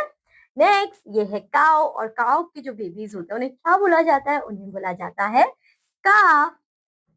नेक्स्ट यू हैव गोट, और गोट के बेबी को क्या बोलते हैं? गोट के बेबी को बोलते हैं किड, जैसे हम अपने बच्चों को बोलते हैं ना कि तो स्मॉल किड है, इस तरीके से। नेक्स्ट यू हैव कैट, और कैट के छोटे छोटे बच्चों को क्या बोलते हैं? तो सबको पता होगा, इन्हें बोलते हैं किटन्स। ये यहाँ पर एक छोटा सा किटन है, बिल्ली का बच्चा। नेक्स्ट डॉग, और डॉग के बेबीज को क्या बोलते हैं? अरे ये कितना क्यूट पपी है, तो उन्हें हम बोलते हैं पप्स, इस तरीके से। अब यहाँ पर हमने बेबीज के बारे में तो पढ़ लिया है, तो चलिए अब आगे देखते हैं क्या पढ़ना है। अब बच्चों हम बात करेंगे एनिमल्स के होम्स के बारे में, कि जो एनिमल्स हैं उनके घर को हम क्या कहते हैं। तो चलिए, आप देख रहे होगे आपको कितनी सारी इंफॉर्मेशन मिल रही है। अब आप सबसे ज्यादा इंटेलिजेंट बन जाओगे अगर आप इन सारी चीजों को ध्यान से पढ़ोगे। यहाँ पर आपके पास है सबसे पहले हॉर्स का घर। हॉर्स के घर को क्या बोलते हैं? स्टेबल बोलते हैं। Next dog house is kennel. Next sheep house is pen. Further we have the hen house which is coop. Bird के हाउस को क्या बोलेंगे? नेस्ट बोलते हैं। कहते हैं ना कि यहाँ पर एक बर्ड ने नेस्ट बना रखा है, वो वाला nest. Next cow home is shed. Rabbit house is burrow. Next rat, rat पे क्या कहते हैं ना, किसने यहाँ पे घर में हॉल कर दिया है, तो ये कहाँ पे रहते हैं? होल में। Next tiger will live in den. तो टाइगर हाउस क्या होगा? उसका डेन यानी कि गुफा। आगे बढ़ते हैं बच्चों, और ये सारी इंफॉर्मेशन थी आपकी एनिमल्स के बारे में, एनिमल्स के बेबीज के बारे में, एनिमल्स के हाउस के बारे में। और अब हम बात करेंगे इंसेक्ट्स के बारे में। और देखिए यहाँ पे तो इंसेक्ट्स बहुत ज्यादा क्यूट लग रहे हैं बट रियल लाइफ में जब ये इंसेक्ट्स दिखते हैं ना, तो बच्चे ऐसे कहते हैं नहीं नहीं नहीं नहीं नहीं, इसे मुझसे दूर करो, इस तरीके से। तो देखो सबसे पहले इंसेक्ट जो हमारे पास आई है, दिस इज योर एंट। और जो एंट होती है ना बच्चों, वो बहुत ज्यादा हार्ड वर्किंग होती है। आपने वो स्टोरी सुनी है ना एंट और ग्रास ऊपर की, कि वो पूरे समर काम करती है ताकि वो विंटर में आराम से बैठ के खाना खा सके। उसके बाद आते हैं कैटरपिलर। देखिए कैटरपिलर बहुत ज्यादा क्यूट है, और कैटरपिलर अपनी इस बैक बॉडी की हेल्प से, क्योंकि देखिए इसके हैंड्स नहीं है, इसके लेग्स नहीं है, तो अपनी बैक बॉडी की हेल्प से अपनी मूवमेंट को ये कंटिन्यू करते हैं। उसके बाद आता है बबली बी, यानी कि बबल बी। बबल बी क्या है? ये बबल बी आपकी दिखती तो हनी बी टाइप है, लेकिन जब ये कहती है ना बच्चों, तो ये बहुत ज्यादा डर देती है, तो इसलिए जनरली बबल बी से हम सब डरते हैं। फिर नेक्स्ट आते हैं आपका स्पाइडर, जो कि स्पाइडरमैन, ये कहीं पे भी जाले बना लेते हैं, और फिर आपकी मम्मी उन्हें झाड़ू से क्लीन कर रही होती है, तो वो कौन है? ये है आपका spider. Next you have beetle, जिसके लिए हम कहते हैं पास फेल। पास फेल आपने गेम खेला है कि बिटल को आप ऊपर रखते हो कहते हो पास फेल पास फेल, तो ये। Next we have honey bee जो कि हमारे लिए हनी को फॉर्म करती है, yellow and black colour honey bee. Next this is your lady bug. ये आपने पार्क्स वगैरह में बहुत देखा होगा और इससे भी की हेल्प से। बिटल तो आपने देखा होगा सिंचन के उसमें, जहाँ पे वो टन टन टन का साउंड प्रोड्यूस करते हैं। लेडी बग आपने देखा होगा पार्क्स में, और इसके हेल्प से भी पास फेल के कहते हैं कि किसी क्वेश्चन में उठ गई तो ये क्या होगा, वो सच हो जाएगा, ऐसा कुछ कहते हैं। फिर नेक्स्ट यू हैव कॉकरोच। और कॉकरोच यहाँ पे जितना क्यूट लग रहा है ना, ये रियल लाइफ में बिल्कुल भी इतना क्यूट नहीं होता, और हम चाहते हैं कि हमारे घर में कॉकरोच ना हो, वरना वो खाने पे चढ़ते हैं और फिर फूड पॉइजनिंग कर देते हैं, राइट। फिर नेक्स्ट है आपके पास ड्रैगन फ्लाई। और देखिए दिखरी भी थोड़ी थोड़ी ड्रैगन है। इसके जो फ्लाइज होते हैं ना, ये बहुत ज्यादा बड़े बड़े होते हैं। ठीक है, आगे चलते हैं। And next you have grass ओपर, द लेजी ग्रास ओपर, जो कि आपके एंड समर में काम कर रही थी, और ये ग्रास ओपर आराम से गाने बजा रहा था, सो रहा था, और फिर सर्दियों में एंड से खाना मांगने गया था, राइट। दिस इज ग्रास ओपर। ये भी आपने देखा होगा, हिंदी में इसे टिड्डा कहते हैं। उसके बाद आता है मॉस्किटो, जो कि जब आता है काटता है तो उसके बाद बहुत ज्यादा दर्द होता है और फिर बीमारियां भी हो जाती है। और इसीलिए हमसे कहा जाता है कि घर के आसपास पानी को कलेक्ट ना करें, नहीं तो मॉस्किटो आ जाएगा। और जितना क्यूट ये यहाँ पे है ना, उतना क्यूट ये होता नहीं है। फिर नेक्स्ट आपके पास है ब्यूटीफुल बटरफ्लाई। ये इतनी सुंदर होती है, ये जहां पर भी दिखती है सब खुशी खुशी सा लगता है, इतनी कलरफुल होती है। तो ये तो आपको अच्छी लगती ही होंगी ऑब्वियसली। तो ये सब कुछ जो हमने जाना है बच्चों को, किसके बारे में जाना है, इंसेक्ट्स के बारे में। तो चलिए अब आगे देखते हैं कि और क्या हमें जानना है। Next we have in the garden, यानी कि अब आप और मैं कहाँ जाने वाले हैं, हम जाने वाले हैं गार्डन में। और फिर हम देखेंगे कि गार्डन में हमें क्या क्या देखने के लिए मिलता है। तो चलिए जल्दी से चलते हैं। यहाँ पर आप देखेंगे कि यहाँ पर है एक ग्रैंडफादर, या फिर आप कह सकते हैं एक ओल्ड अंकल हैं। और यहाँ पर उनके दो ग्रैंड डॉटर्स हैं, और ठीक है ग्रैंडसन और ग्रैंड डॉटर हैं। और वो क्या कर रहे हैं, वो उनकी हेल्प कर रहे हैं प्लांटिंग कराने में। ठीक है, आगे चलते हैं। यहाँ पर आप देख रहे हैं कि ये कुछ इक्विपमेंट्स हैं। जब भी आप गार्डनिंग करेंगे या आप गार्डन में जाएंगे तो इन इक्विपमेंट्स की आपको जरूरत पड़ेगी। फॉर एग्जाम्पल अगर हम देखें हो, तो यहाँ पर आपको गार्डन में वो दिख रहा होगा, देखिए ये। इसके हेल्प से आप क्या करते हो ना, आप किसी भी चीज जैसे कि जमीन के अंदर से आप कुछ निकालना, मिट्टी निकालनी है, प्लांट के लिए स्पेस करना पड़ेगा ना, तभी तो वो अंदर जाएगा। तो आप वो इसकी हेल्प से करते हो। ठीक है, नेक्स्ट आपके पास आता है शोवल। तो इसके आपसे ऐसे उठाया, कुछ चीज भर दी या फिर कुछ निकाल दिया। देन स्पेड है, देन ट्रॉल है, फेंस है। फेंस का मतलब कि आप अपने गार्डन को कवर करते हो। यहाँ पे जो पिक्चर्स दी हुई ना ध्यान से देखिए। आपने इसे गार्डन में, यहाँ पर जो गार्डन की पिक्चर दी हुई है, यहाँ पर आपने देखा होगा, देखिए ये रहा फेंस आ। ठीक है, इस तरीके से आगे चलते हैं। Then you have hedge shears. Hedge shears का मतलब क्या होता है कि जो लीव्स जो है उनकी एक्स्ट्रा ग्रोथ वगैरह उन्हें मेंटेन करने के लिए हम हेज शेयर्स का यूज करते हैं। फिर गार्डनिंग ग्लव्स, क्योंकि देखिए मिट्टी में जाके डील करेंगे तो जर्म्स आ जाएंगे, नेल्स के अंदर घुस जाएंगे। तो अपने आप को प्रोटेक्ट करने के लिए हमें क्या वियर करने चाहिए, हमें गार्डनिंग ग्लव्स यूज करने चाहिए। उसके बाद है वाटरिंग कैन। तो हम पाइप से अगर वाटर पोर करेंगे तो बहुत ज्यादा वाटर वेस्ट हो जाएगा, तो इसलिए जितना एक प्लांट के लिए एडिक्वेट अमाउंट हमें चाहिए, वो हम वाटरिंग कैन की हेल्प से पोर कर सकते हैं। उसके बाद आपके पास आता है प्लांटिंग पॉट, क्योंकि स्पेस तो चाहिए ना प्लांट को अपने आप को ग्रो करने के लिए। तो हम सॉइल कलेक्ट किस में करेंगे, राइट, तो हम किस में कलेक्ट करेंगे, प्लांटिंग पॉट में कलेक्ट करेंगे। उसके बाद फिर आपको बैठने के लिए धूप सनलाइट चाहिए ना आपको, आप उसे एंजॉय कर सकें, तो उसके लिए आपको चाहिए एक बेंच। फिर आपका फ्लावर बेड आएगा, क्योंकि फ्लावर बेड में आप अपने फ्लावर्स को अच्छी तरीके से वहां पर लगा पाओगे और उन्हें अच्छी तरीके से ग्रो कर पाओगे। फिर आता है गार्डन हॉर्स। गार्डन हॉर्स का मतलब क्या है कि जब आप देखते हो कि आपको बड़े बड़े बर्शेस वगैरह में ना वो वाटर पोर करना होता है, तो आप वाटर कैन की हेल्प से नहीं कर पाओगे, तो उस वक्त आपको क्या चाहिए, गार्डन होस चाहिए। उसके बाद आपके पास आता है लॉन मूवर। लॉन मूवर का है कि जब आपकी जो ग्रास है वो बहुत ज्यादा बड़ी हो जाती है, तो उसे बैलेंस करने के लिए लॉन मूवर का यूज किया जाता है। फिर आता है व्हील बैरो, यानी कि जितनी भी गंदगी, जितना भी वेस्ट कलेक्ट हुआ है उसे एक बारी में ही हम व्हील बैरो में रखेंगे, और जहां हम चाहे वहां डाल के आ सकते हैं। या फिर कोई एक चीज हमें यहाँ से वहां करनी है, तो वो भी हम व्हील बैरो की हेल्प से कर सकते हैं।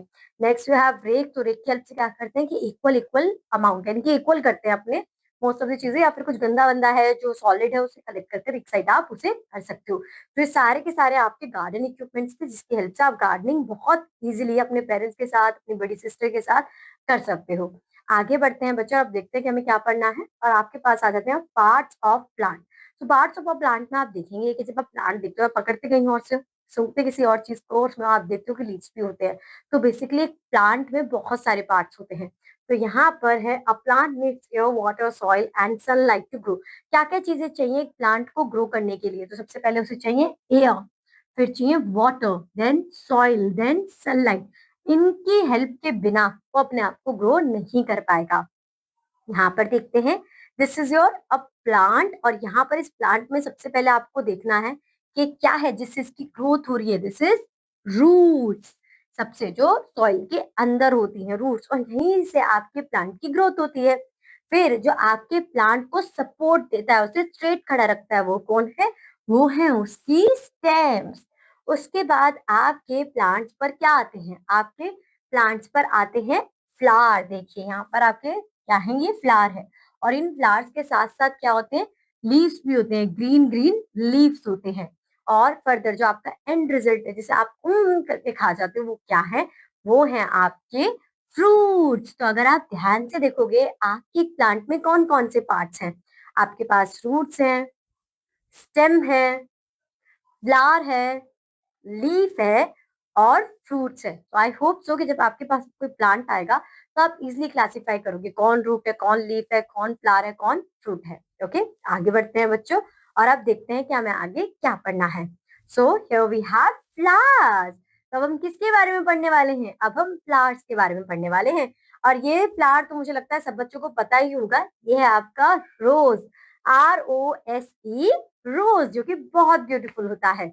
उसके बाद अगर बात की जाए ब्यूटीनेस की, तो हर एक फ्लावर बहुत ज्यादा ब्यूटीफुल है अपने आप में। उसके बाद आपके पास आता है लोटस, LOTUS, लोटस, जो कि वाटर में ही उगता है। उसके बाद आपके पास है next Poppy, POOPY, Poppy. Next आपके पास है हिबिस्कस, और हिबिस्कस जो होता है वो आपके हेयर्स के लिए बहुत अच्छा होता है। सो HIBISCUS, hibiscus. Next you have lily, और लिली के भी आपके पास टाइप्स होते हैं, वाटर लिली होता है, नॉर्मल लिली होता है। सो LILY, ये मुझे इसलिए पसंद था बचपन में क्योंकि इसकी स्पेलिंग याद करना बहुत ईजी था। तो मैं सबसे पहले लिली ही लिखती थी क्योंकि बहुत छोटी स्पेलिंग थी। उसके बाद नेक्स्ट आपके पास है सनफ्लावर, तो ये भी बहुत ईजी है। फ्लावर की नेम्स आपको बोला ही जाता है कि फ्लावर्स नेम लिखिए, तो वहां से आपने फ्लावर की स्पेलिंग देख ली। और सन की स्पेलिंग तो सबको ही पता है, सनफ्लावर। और सनफ्लावर को सनफ्लावर क्यों कहते हैं? क्योंकि जिस तरफ सनलाइट होती है, सनफ्लावर अपने डायरेक्शन उस तरफ कर लेता है। आगे चलते हैं, next you have daisy, then lavender, tulip. अगर मैं डेजी की बात करूं, डे, डी में आप वो वाला डे नहीं लिखोगे, DAISY, Daisy. Lavender, LAVENDR, lavender. Next you have tulip, तो TULIP, टुलिप। नेक्स्ट ऑर्किड, तो ये आपका ऑर्किड फ्लावर है। मैरीगोल्ड तो मुझे लगता है सबके घर में कभी ना कभी पूजा के वक्त आया ही होगा। So MARIGOLD, marigold. Next you have dahlia, तो DAHULIA, ढालिया। आगे बढ़ते हैं बच्चों, और अब हम चले गए हैं एक मॉल में, क्योंकि देखिए फ्लावर्स के बारे में पढ़ते पढ़ते ना बच्चे बोर हो गए, तो उन्होंने कहा मम्मा अब हमें मॉल लेके जाइए आप। तो हम चलते हैं मॉल में और देखते हैं कि वहां पर हमें क्या क्या देखने के लिए मिलता है। तो यहाँ पर जब आप मॉल में आते हैं, यहाँ पर आप देखते हैं कि पिज्जा शॉप है, सुशी शॉप है, बर्गर्स हैं, और फिर क्या है, मेंस फैशन। देखिए मॉल में ना हमेशा क्लासिफाई रहते हैं, अलग अलग ब्लॉक्स रहते हैं, मेंस के लिए अलग, स्पोर्ट्स के लिए अलग। यहाँ पर आप देखेंगे कॉस्मेटिक शॉप, जहाँ पे आपकी मम्मियाँ जाती हैं, ज्यादातर आपकी मम्मा जाती हैं और आपके अपने लिए क्रीम्स वगैरह परचेज करती हैं। देन ये आप सुपर मार्केट, जहाँ पर आपको अपने डेली रूटीन का सारा सामान मिल जाता है, for your kitchen, for your small small things. And further what are the things we have in a mall? सबसे पहले आपको चाहिए शॉपिंग कार्ट, क्योंकि देखिए आपने यहाँ से सामान लिया, वहां से सामान लिया, अब आप उसे हाथ में कैसे कलेक्ट करोगे? It's not possible for us, right? So we need a shopping cart, हम सारा सामान इसमें कलेक्ट कर लेंगे और फिर चले जाएंगे बिल कार्ट की तरफ। नेक्स्ट यू हैव एस्केलेटर, और एस्केलेटर से हेल्प से जब हमें ऊपर जाना पड़ता है, तो आप एस्केलेटर को यूज कर सकते हैं और आप बिना मूवमेंट के ऊपर पहुंच जाएंगे। सबसे बढ़िया बात तो ये है। तो जब हम ज्यादा सामान कलेक्ट कर लेते हैं ना अपने हाथ में और चलना बहुत ज्यादा डिफिकल्ट हो जाता है, then we are using escalator and it is useful for us. Next you have arcade game. Arcade game इतना इंटरेस्टिंग है कि आप उस आर्केड को मूव करते हो and what you want to collect you can collect in that. और इसलिए बच्चे मॉल में जाते हैं, मुझे तो ऐसा लगता है कि वो मॉल में जाके इसी चीज को एंजॉय करने के लिए जाते हैं। Next camera. Camera security purpose के लिए बहुत ज्यादा जरूरी है कि आप अपनी मम्मा से अलग हो गए हैं या कोई प्रॉब्लम हो गई है, तो that time camera will help us. Further follow these rules when on an escalator. आपको एस्केलेटर यूज करने के सही तरीके और सही रूल्स पता होने चाहिए। कुछ बच्चे क्या करते हैं, एस्केलेटर यूज करेंगे और उस पर भाग रहे होते हैं और फिर उन्हें लग जाती है, तो ऐसी चीजें हमें बिल्कुल नहीं करनी चाहिए। सबसे पहले कहा गया है डू नॉट रन, क्योंकि एस्केलेटर आपको खुद ही ऊपर लेके चला जाएगा, तो आपको चलना क्यों है? अगर आपको चलना है तो फिर बच्चों आप स्टेज यूज करो, एस्केलेटर यूज क्यों कर रहे हो आप, राइट?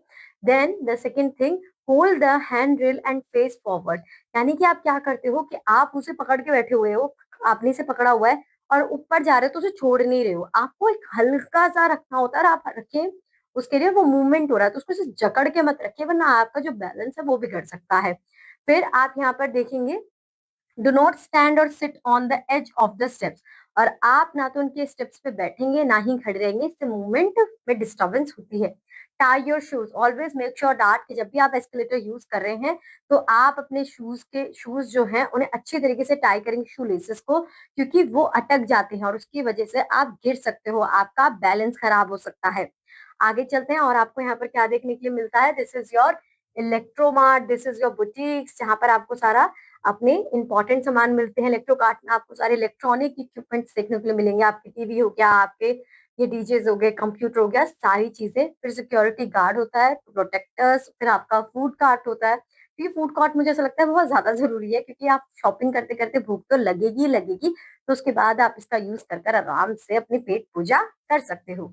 और अब हम बात कर रहे हैं कि अगर हम मॉल जाना चाहते हैं तो मॉल किसी ना किसी तरीके से तो जाएंगे, या तो पापा की गाड़ी में जाएंगे, या तो मेट्रो में जाएंगे, राइट, या फिर ऑटो रिक्शा में जाएंगे। तो वहां तक जाने के लिए जो चीजें हम यूज करते हैं वो हमारी आती हैं ट्रांसपोर्ट में। इसे हम क्या कहते हैं, ट्रांसपोर्ट, जो हमें एक जगह से दूसरी जगह तक पहुंचाने में हेल्प करता है।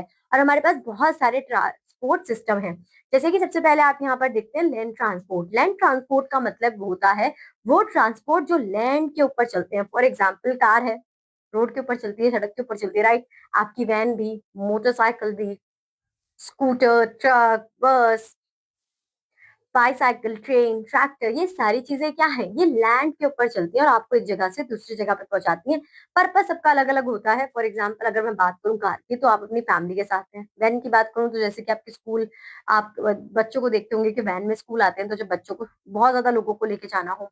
फिर आपके आते हैं मोटरसाइकिल जो कि आपके भैया यूज करते होंगे, फिर आते हैं स्कूटर जो आपकी मम्मा यूज करती होंगी, ठीक है, ट्रक कोई बड़ी चीज हमें ले जानी है, बस जब हमें पब्लिक ट्रांसपोर्ट है, बहुत सारे लोगों को एक जगह से दूसरी जगह ले जाना है।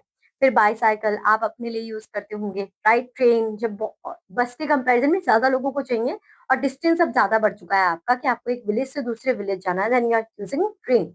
देन ट्रैक्टर, कि आपको अगर आपको अपने फार्म वगैरह में काम कर रहे हो तो आपको ट्रैक्टर चाहिए होता है। तो इस तरीके से सब आपके क्या थे, आपके लैंड ट्रांसपोर्ट थे।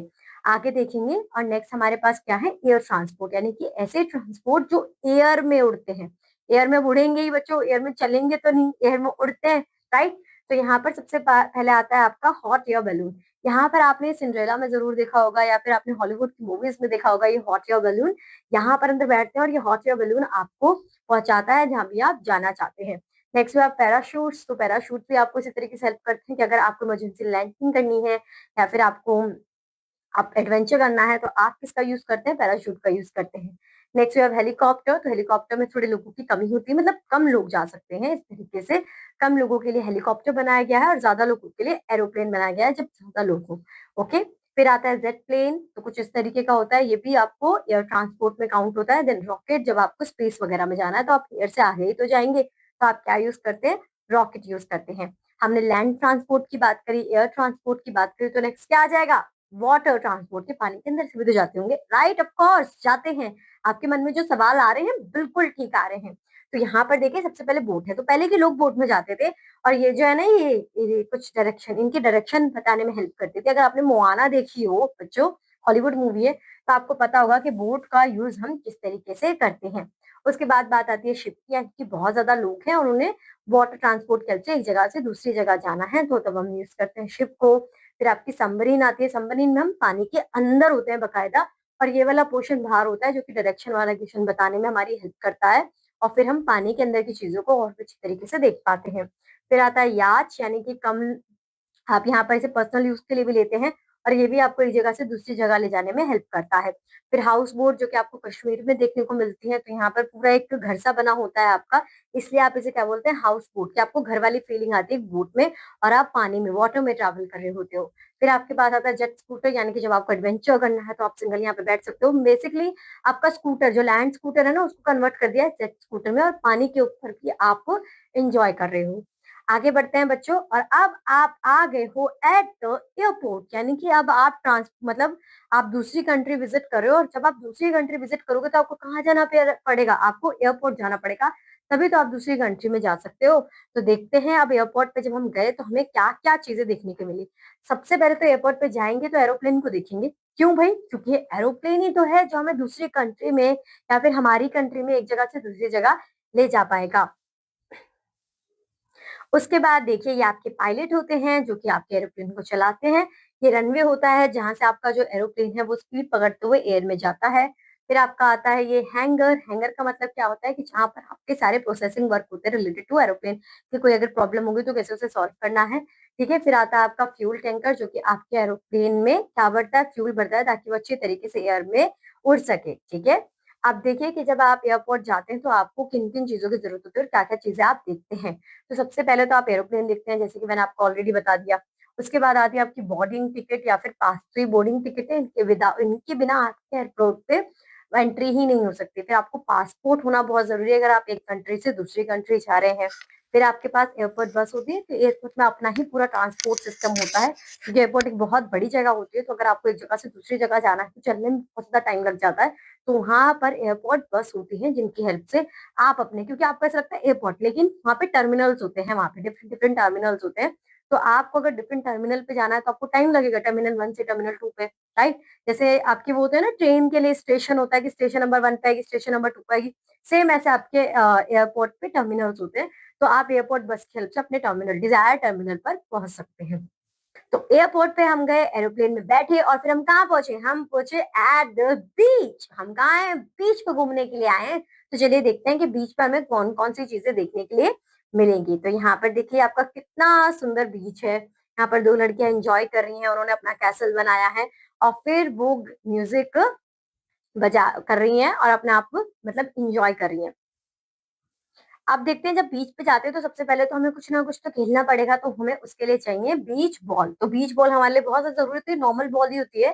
ठीक है, बट ये थोड़ी सी आपकी क्या होती है, लाइट होती है कि अगर पानी वानी में गिर जाए, आप बीच में खेल रहे हो तो ये डूबेगी नहीं, ये फ्लोट करती रहेगी उसके ऊपर। फिर आपके आते हैं पाम ट्री जो कि बहुत कॉमन होते हैं बीच पर। तो आपने बीच की पिक्चर देखी होगी ना, तो यहाँ पर देखिए क्या आ रहे हैं, ये पाम ट्री आ रहे हैं।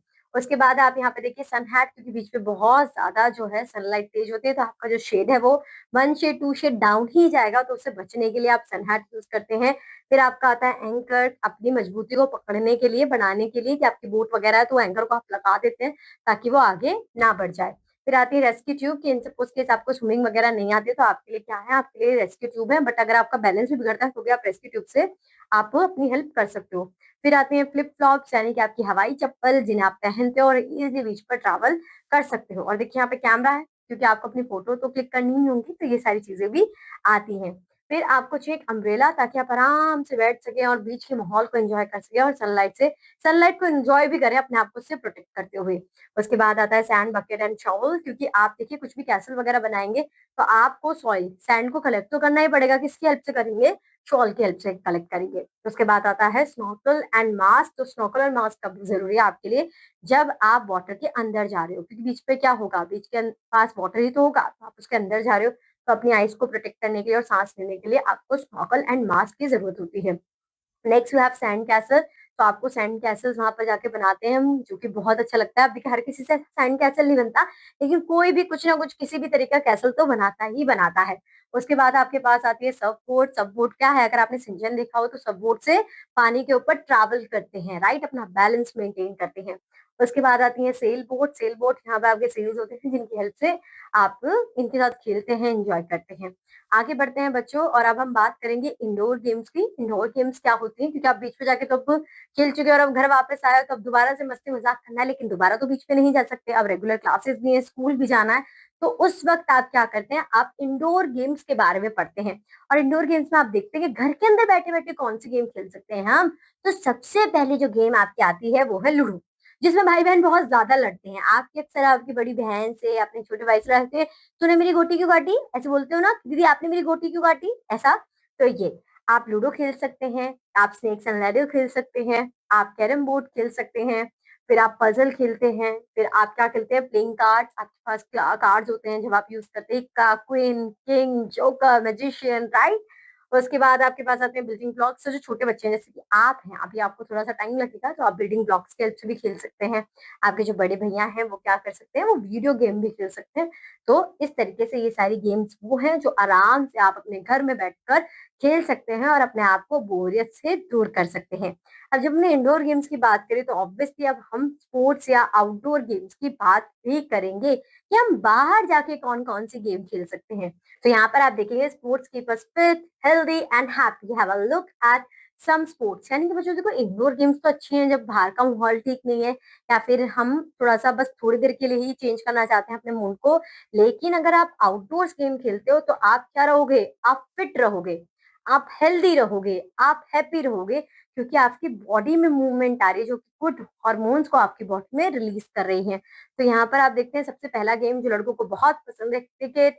तो क्रिकेट बैट एंड बॉल, ये क्या है? ये क्रिकेट बॉल है और ये क्रिकेट बैट है जिसकी हेल्प से आप क्या खेलते हो? क्रिकेट खेलते हो। उसके बाद हॉकी, जिसे हम क्या करेंगे, हमारा नेशनल गेम है। इसमें क्या होता है आपके पास?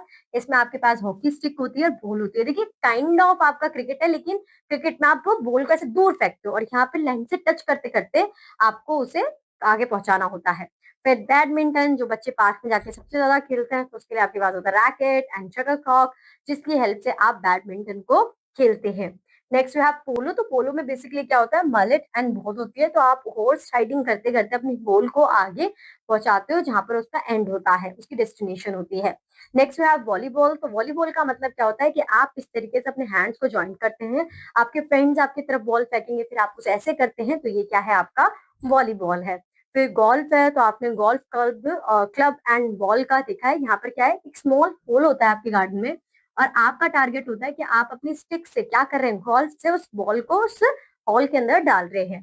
फर्दर यहाँ पर आपके पास आती है फुटबॉल। जब अपने फुट का यूज करते हो आप तो वो बन जाती है फुटबॉल। जब हैंड्स का इस तरीके से यूज करते हो तो बन जाती है वॉलीबॉल। और जब आप बास्केट के अंदर डालनी है आपको बॉल को, आपका टारगेट क्या होता है कि बास्केट के अंदर जानी चाहिए, तो वो बन जाती है बास्केटबॉल एंड हुप। ओके, ये आपका हुप है और ये बास्केटबॉल है। Next we have a lawn tennis. Lawn tennis racket and tennis ball होती है।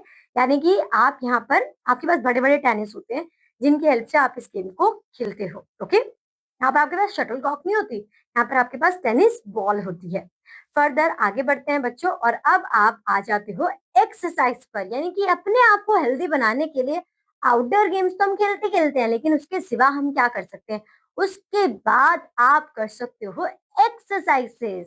तो यहाँ पर आप देखते हो we should exercise every day to stay healthy. These are same some kinds of exercise. सबसे पहले एक्सरसाइज क्या है बच्चों? क्या आप कर सकते हो साइकिलिंग। साइकिलिंग करना एक बहुत अच्छी हैबिट है, बच्चों को मजा भी बहुत आता है और इससे आप हेल्दी भी रहते हो। फिर रनिंग के रोज रोज अगर आप भागते हो तो आप अपनी बॉडी को बहुत ज्यादा हेल्दी बनाते हो। फिर आता है एरोबिक्स। एरोबिक्स में जनरली क्या है कि अपनी बॉडी से आप बहुत तेज तेज मूवमेंट कर रहे हो जैसे कि ऐसे ऐसे। तो ये क्या है? एरोबिक्स आते हैं। फिर ये क्या है? ये आपका डांसिंग है। जिन बच्चों को डांस करना पसंद है, अगर वो एनर्जी में डांस करते हैं, पूरी बॉडी को मूव करते हैं, तो वो भी काइंड ऑफ आपकी एक एक्सरसाइज है। फिर आती है स्कीपिंग कि आप अपना रोप लेते हैं और फिर आप क्या करते हैं? स्किप करते हैं। तो इससे आपकी बॉडी में क्या आती है? गर्मी आती है, एनर्जी आती है। ये भी एक काइंड ऑफ एक्सरसाइज है।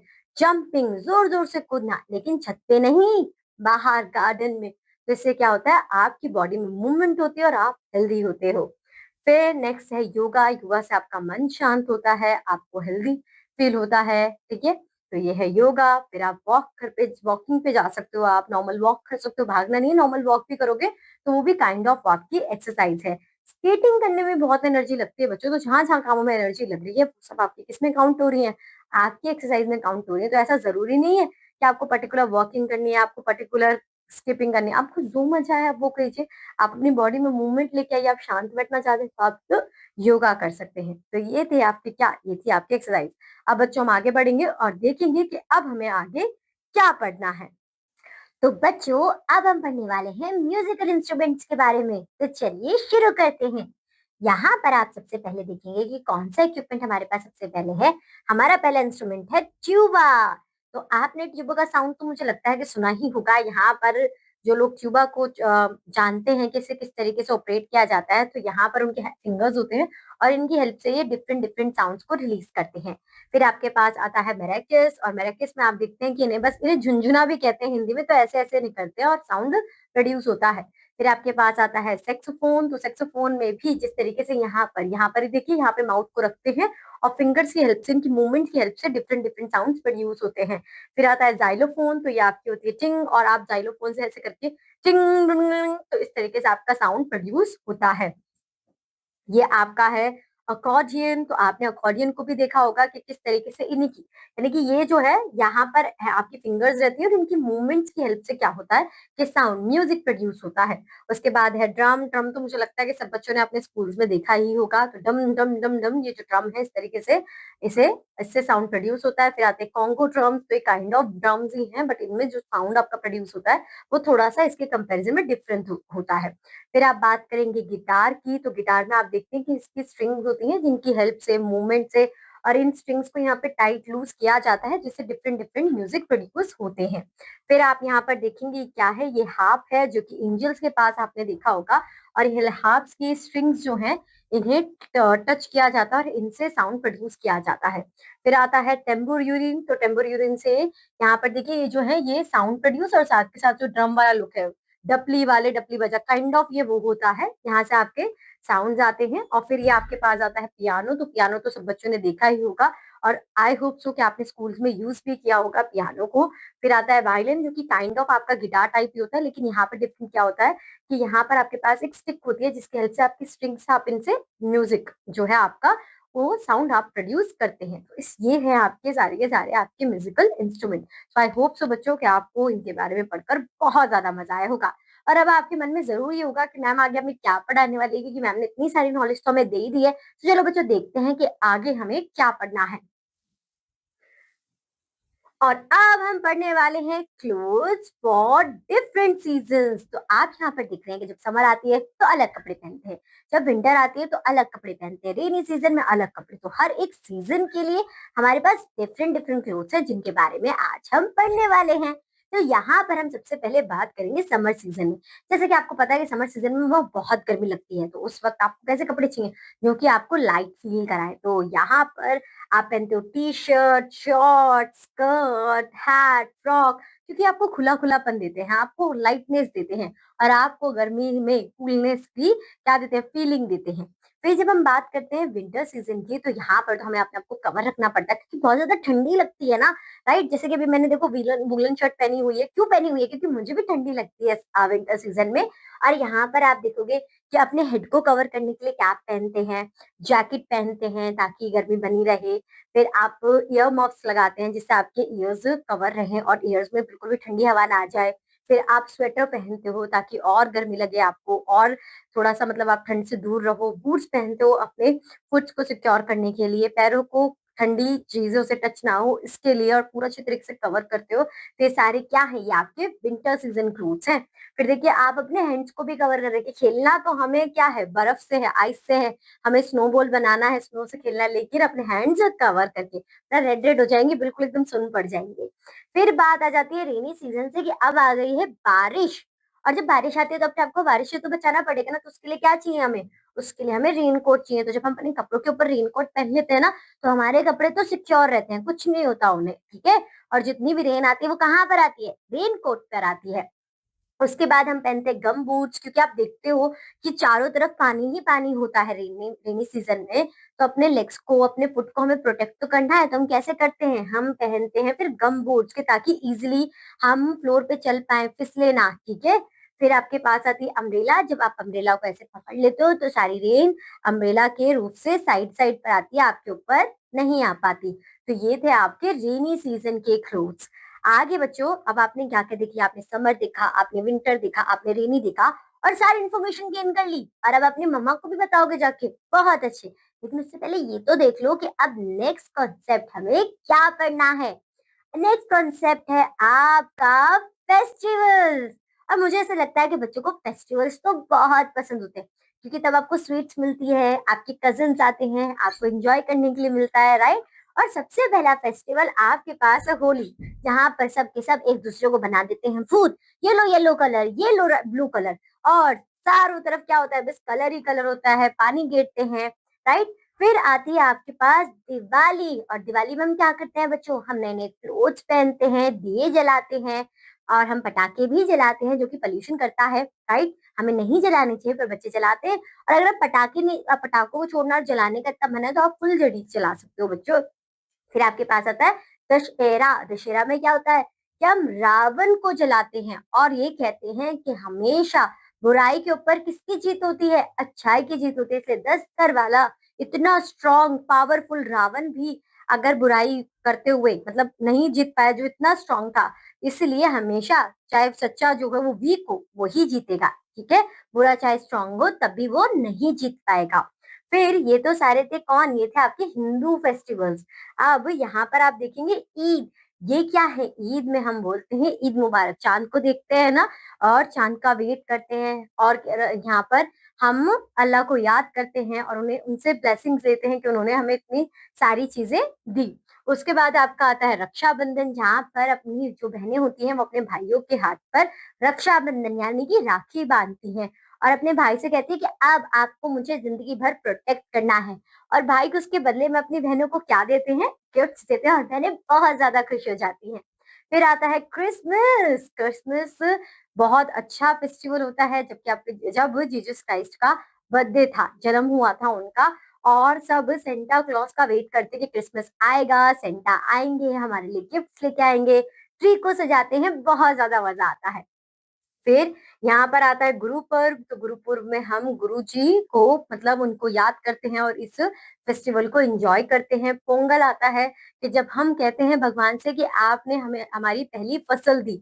पोंगल बनाते हैं ना बच्चों हम फसल की, ये आपका कैसा फेस्टिवल है जो कि हम फसल के लिए बनाते हैं, ठीक है। फिर आपका ओणम आता है जो इसी तरीके से एंजॉय किया जाता है। फिर सारे आपके फेस्टिवल्स थे, और आपकी क्लास में जरूर बच्चे होंगे जो डिफरेंट डिफरेंट फेस्टिवल्स को मनाते होंगे। कोई ईद बनाता है, कोई दशहरा बनाता है, कोई गुरु पर्व बनाता है, तो कोई ओणम मनाते हैं।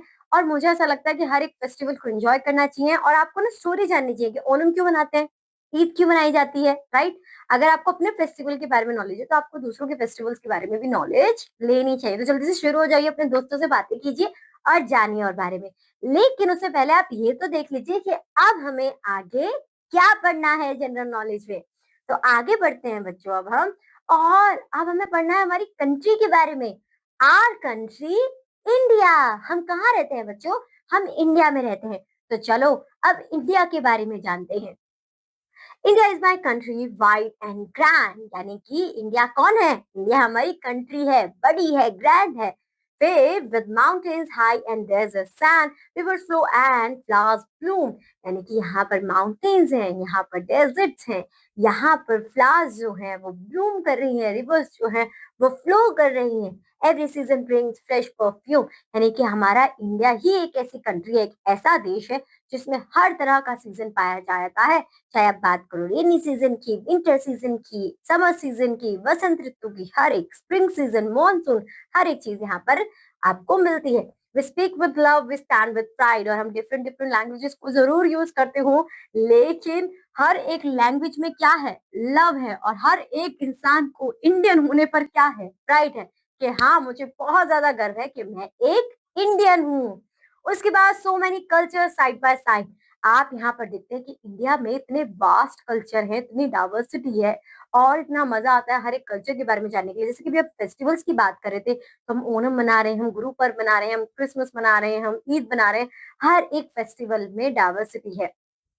With heart so strong and spirit free, हमारे दिल जो है वो बहुत ज्यादा स्ट्रॉन्ग है, और हम एक दूसरे से बिल्कुल भी मतलब जलन वगैरह को छोड़कर आगे बढ़ने की कोशिश करते हैं। India is home to you and me, आपके लिए घर है इंडिया और मेरे लिए घर इंडिया, और हाँ हम हैं इंडियंस, ये है हमारी कंट्री। और जब हम अपनी कंट्री के बारे में बात कर रहे हैं तो हमें ये देखना पड़ेगा कि हमारी कंट्री में हमारा नेशनल फ्लैग कौन है। हमारा नेशनल फ्लैग है ट्राई कलर, जिसके अंदर 3 कलर्स आते हैं। आपका ऑरेंज कलर जिसे हम सैफरन भी कहते हैं, दूसरा आपका व्हाइट कलर, और फिर ग्रीन कलर। यहाँ पर हर एक कलर का अपना मतलब है, जैसे कि सैफरन है, व्हाइट है और ग्रीन है। ये आप गेन करेंगे नॉलेज और जानेंगे। मम्मा के लिए भी तो पूछने के लिए कुछ ना कुछ छोड़ेंगे ना बच्चों। तो try colour is your flag, national emblem है ये आपका। ये आपको बताता है कि हाँ, आपकी जो नजर है वो हर वक्त हर एक सिचुएशन पर है। आपका जो नेशनल फ्रूट है आपकी कंट्री का वो क्या है? वो है मैंगो। नेशनल फ्लावर की बात करेंगे तो कौन है? Lotus. National bird peacock. National animal tiger, क्योंकि वो बहुत तेज भागता है ना। और हम भी हर एक चीज से आगे भागते हैं और हर एक चीज को कॉन्क्योर करते हैं अपनी लाइफ में। नेशनल ट्री कौन है? बनान। तो यहाँ पर आप देखते हैं कि आपने जानी हर एक चीज के बारे में इंफॉर्मेशन, चाहे वो नेशनल एनिमल हो, नेशनल ट्री हो आपका बनियान। आगे चलते हैं और अब देखते हैं कि हमारे कौन कौन से इंपॉर्टेंट डेज हैं। आप जब इंपॉर्टेंट डेज की बात करते हैं तो यहाँ पर आपके जो सबसे पहले आते हैं आपकी कंट्री के लिए, वो है 26 जनवरी। 26 जनवरी को क्या हुआ था? 26 जनवरी को हमारा कॉन्स्टिट्यूशन फॉर्म हुआ था। और 26 जनवरी को हम क्या कहते हैं बच्चों? Republic day. क्या कहते हैं? Republic day. उसके बाद हमारे पास होता है 2 अक्टूबर, जब हम बनाते हैं गांधी जयंती। गांधी जी को हम क्या कहते हैं? Father of nation. तो वो हमारे नेशन के फादर थे, तो उनका बर्थडे था और उन्हीं की याद में 2 अक्टूबर हम एज अ गांधी जयंती मनाते हैं। फिर आता है 15 अगस्त। तो 1947 में 15 अगस्त को ही हमारा जो देश, हमारी जो कंट्री है वो आजाद हुई थी। क्योंकि उससे पहले बच्चों 200 वर्ष तक, 200 ईयर्स तक ब्रिटिशर्स ने हमारे ऊपर राज किया था। तो हमने इससे राज मतलब ये पूरा पूरा जो उनका गुलामी का वो जो था वो हमने तोड़ा था। और 15 अगस्त 1947 में हम आजाद हुए थे। और उसे हम कैसे बनाते हैं? वो है हमारा इंडिपेंडेंस डे। तो अगली बार जब 15 अगस्त को आसमान में पतंगे उड़ रही हो और आप अपनी मम्मी से पूछे कि आज ही के दिन क्यों उड़ रही है, तो आप मम्मी से नहीं पूछेंगे, आप उन्हें बताएंगे कि 15 अगस्त 1947 में हमारा देश आजाद हुआ था, इसलिए हम इसे एज इंडिपेंडेंस डे मनाते हैं। आगे चलते हैं बच्चों। और यहाँ पर आप देखते हैं 5 सितंबर, 15 सितंबर को होता है टीचर्स डे। यानी कि आप सभी बच्चे अपने टीचर्स को थैंक यू कहते हो thank you so much ma'am कि आपने हमें पढ़ाया, आपने हमें इतनी सारी नॉलेज दी। जैसे कि अभी मैं आपको कितनी सारी नॉलेज दे रही हूँ, राइट। तो 15 सितंबर को हम क्या बनाते हैं? 5 सितंबर को हम बनाते हैं टीचर्स डे।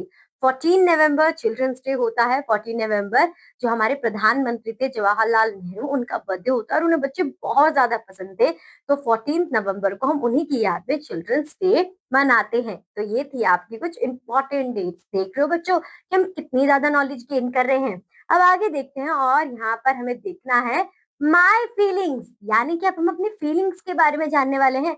आपको ये पता है कि आपके अंदर कितनी सारी फीलिंग्स होती है? नहीं पता? तो चलिए अब पढ़ लेते हैं। यहाँ पर सबसे पहले है how do you feel, talk about each picture. तो यहाँ पर हम देखेंगे कि हर एक पिक्चर में किस तरह की फीलिंग है। जैसे कि वाइल शेयरिंग, तो जब हम अपना शेयरिंग इज केयरिंग, तो हम केयर दिखाते हैं, हम खुश होते हैं। When dad scolds you, तो मैं तो बहुत ज्यादा सैड हो जाती हूँ कि पापा डांट रहे हैं ना। आप भी सैड हो जाते हो ना जब पापा डांटते हैं। फिर वाइल डूइंग एक्सरसाइज, जब हम एक्सरसाइज करते हैं तो बहुत ज्यादा हो जाती है हमें एनर्जी और हम होते हैं पावरफुल। यानी कि कैसी फीलिंग है? एनर्जेटिक फीलिंग है। Then when you help someone cross a road, तो ये होती है एक हैप्पी फीलिंग। आप किसी की हेल्प कर रहे हो। हेल्पिंग, जब हम किसी की हेल्प करते हैं ना तो वो उसकी बात ही अलग होती है, क्योंकि उसकी फीलिंग जो होती है वो बहुत ही हैप्पी हैप्पी, ऐसा लगता है कि हमने बहुत अच्छा काम किया है। Next, when you get hurt and someone laughs at you, यानी कि आपको बहुत बुरा लगता है, सैड लगता है जब आपको कोई टीज कर रहा है, right. Further, when you play with a pet, और जब आपका पेट आपको प्यार करता है, आपको लिक करता है, तो फीलिंग कैसी होती है? बहुत इंजॉयबल फीलिंग होती है। फिर आपके पास है ऑन योर बर्थडे। तो ऑन योर बर्थडे तो ऐसा लगता है कि हमें सबसे ज्यादा स्पेशल, क्योंकि सब हमारे बारे में बात कर रहे होते हैं, हमने नए क्लोथ्स पहने होते हैं, सब हमें कहते हैं happy birthday Rahul, happy birthday Radhika. तो बहुत ही इंजॉयबल और हैप्पी वाली फीलिंग होती है। अब हम आगे देखेंगे कि आगे हमें क्या पढ़ना है। आगे हमें पढ़ना है फ्लोटेशन के बारे में। यहाँ पे बच्चों हम थोड़ा सा टॉपिक को अलग करेंगे और थोड़ा सा आपसे पूछेंगे ऐसा क्यों। तो यहाँ पर आप देखेंगे activity find out do all things float in water. तो यहाँ पर आपको देखना है कि सारी चीजें पानी के ऊपर फ्लोट करती है। पहला, materials required some stones, few dry leaves, a large bowl tub and water। ये सारी चीजें हमें चाहिए। सबसे पहले हम क्या करेंगे, आप ये किसी बड़े की हेल्प से करोगे बच्चों, ठीक है। pour some water in a bowl, आपने एक बाउल लिया, उसमें वाटर pour किया। drop a few dry leaves in the water, do they float or do they sink? तो आपको बताना है कि फ्लोट करेंगे या फिर सिंक करेंगे। so what you observe, these are going to float on the water। क्यों? क्योंकि ये लाइट है, इनका जो वेट है वो बहुत ज्यादा लाइट है। तो जो लाइटर चीजें होती हैं वो जनरली वाटर के ऊपर क्या करती हैं, फ्लोट करती हैं। तो आपको एक चीज समझ पाए कि जो भी लाइट होगा, और लाइट का कॉन्सेप्ट हम जानते हैं ऑलरेडी, जिनका वेट कम है। तो आप देखिए जो स्टोन्स होते हैं वो तो हैवी होते हैं, तो इसका मतलब क्या हो रहा है, ये पानी के अंदर ही चले गए। तो क्या ये फ्लोट करे? नहीं। So do they sink? Yes, they are going to sink. Further आप देखिए यहाँ पे, do all things float in water? No. आप यहाँ पे देखोगे कि सारी चीजें वाटर के ऊपर फ्लोट नहीं कर रही हैं, तो आप कर दोगे नो। मूव फॉरवर्ड, आप आगे बढ़ेंगे और अब हम पढ़ेंगे वाटर एंड ऑयल के बारे में। यहाँ पर आपको देखना है कि किस तरीके से जो आपकी ऑयल ड्रॉपलेट्स हैं वो वाटर के ऊपर फ्लोट करती हैं। सो जो water and oil mix not possible. So क्या क्या चीजें चाहिए? ट्रांसपेरेंट टम्बलर चाहिए हमें, ऑयल चाहिए और वाटर चाहिए। उसके बाद take some water in a transparent tumbler. तो water is colourless and yellow. So what you have to observe in this case, कि आपको एक टम्बलर लेना है और आपको उसमें कलरलेस वाटर लेना है, ठीक है। तो यहाँ पर आप देखेंगे कि इस वाले टम्बलर में कैसा वाटर है, कलरलेस और yellow. All of you colourless, great. तो आप कलरलेस पर टिक कर दोगे। नेक्स्ट, ये आपका टम्बलर 2 है। Take some oil in another tumbler, now add some of it in water. तो आपने अभी क्या लिया है, आपने इसमें दूसरे टम्बलर में ऑयल लिया है। फिर आप थोड़े से ऑयल को क्या करेंगे, आप वाटर वाले टम्बलर में डाल देंगे। Do the oil drops mix with the water? Yes, no. तो आप देखिए आपका जो वाटर है वो नीचे है, ऑयल जो है वो ऊपर है। तो जब ये दोनों चीजें अलग अलग हैं तो ये मिक्स है या फिर नहीं है? तो आप कहेंगे no, both are not mixed, both are separated, right. तो यहाँ पर आपको ये पता चला कि वाटर और ऑयल साथ में मिक्स नहीं होते हैं। आगे बढ़ते हैं बच्चों। And now we are going to learn about the charge comb. Charge comb का मतलब क्या है, कि आपके कॉम में एनर्जी आ गई है, वो चार्ज हो गया है, शायद ऐसा हुआ हो। चलिए देखते हैं कि यहाँ पे क्या हुआ है। Does a plastic com attract the bits of paper? क्या एक प्लास्टिक कॉम जो आपके बिट्स ऑफ पेपर है उन्हें अट्रैक्ट कर सकता है? तो इसके लिए हमें करनी पड़ेगी एक एक्सपेरिमेंट। क्या क्या चीजें चाहिए? a sheet of thin paper, a plastic comb. Now what we have to do, tear strips of thin paper into bits. आपको ऐसे bits में इन पेपर्स को कन्वर्ट कर लेना है। यहाँ पर इन्होंने बहुत सारे लिए, आप थोड़ा भी ले सकते हैं। अब single half page more than enough है आपके लिए। Scatter the bits of paper on your table. आप अपने टेबल पे फैला दीजिए, स्कैटर कर दीजिए। Now what you have to do, comb your dry hair many times. आपको अपने ड्राई हेयर, ऑयल नहीं होना चाहिए, ड्राई होने चाहिए, बहुत बार कॉम करने हैं। करते रहिए 4-5 बार करते रहिए। Now what you have to do, now bring the comb near the bits of paper and what you observe, do the bits of paper stick to the plastic comb? Yes, वो com करेंगे। क्यों? क्योंकि आपने अपने com को क्या कर दिया है, चार्ज कर दिया है, और charge com bits of paper को अट्रैक्ट करते हैं। और आप चाहें तो ये प्रैक्टिकली भी परफॉर्म कर देख सकते हैं। नेक्स्ट देखते हैं बच्चों के आगे हमें कौन सा एक्सपेरिमेंट करना है। और अब आपके पास है कलरिंग फ्लावर। कलरिंग फ्लावर का मतलब क्या है, कि यहाँ पर बताया गया do plants take in water? क्या प्लांट्स वाटर के अंदर हो सकते हैं? क्या हम उन्हें डाल सकते हैं? A white flower, carnation with a short stem, water, red food colour, a dropper और ट्रांसपेरेंट टम्बलर। ये सारी चीजें हमें चाहिए इस एक्टिविटी को परफॉर्म करने के लिए। First of all, what we have to do, take a tumbler full of water. Does the water have color? यहाँ पर आप देखिए कि एक टम्बलर लिया है, उसके अंदर पानी लिया है। क्या पानी का कोई कलर है? नहीं। तो हम कर देंगे no. Then add a few drops of red food color in the water. The water is now, जब हम थोड़ा सा उसमें फूड कलर, रेड कलर का फूड कलर उसके अंदर डाल देंगे, तो अब वो किस कलर का हो जाएगा? Great, red colour. Place a white flower carnation in the water. अब आप क्या करेंगे कि आप इसे वाटर के अंदर डाल देंगे इस फ्लावर को। Now what you observe, observe the colour of the flower after an hour. It is, कैसा हो जाएगा वो फ्लावर? वो फ्लावर हो जाएगा रेड कलर। तो आप क्या ऑब्जर्व करते हैं यहाँ पर बच्चों कि जो पहला क्वेश्चन आपसे पूछा गया था, do plants take in water? Yes, you say yes. अब बच्चों हमारे पास क्या है, we have our next concept which is jal tarang. अब जल तरंग में क्या करना है, हाउ टू मेक अ जल तरंग। हम देखेंगे किस तरीके से हम एक जल तरंग को फॉर्म कर सकते हैं।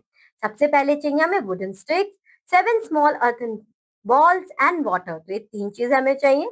ये हमारे पास आए हैं, place the 7 earthen balls in a row as shown। इसी तरीके से आप इन्हें अरेंज करेंगे for different amounts of water in each ball, यानी कि डिफरेंट डिफरेंट अमाउंट होना चाहिए हर एक बॉल में वाटर का। तो आप ऐसे कर सकते हैं कि पहले वाले में थोड़ा कम, फिर इसमें थोड़ा ज्यादा, इंक्रीजिंग वाटर में आप वाटर फिल करेंगे।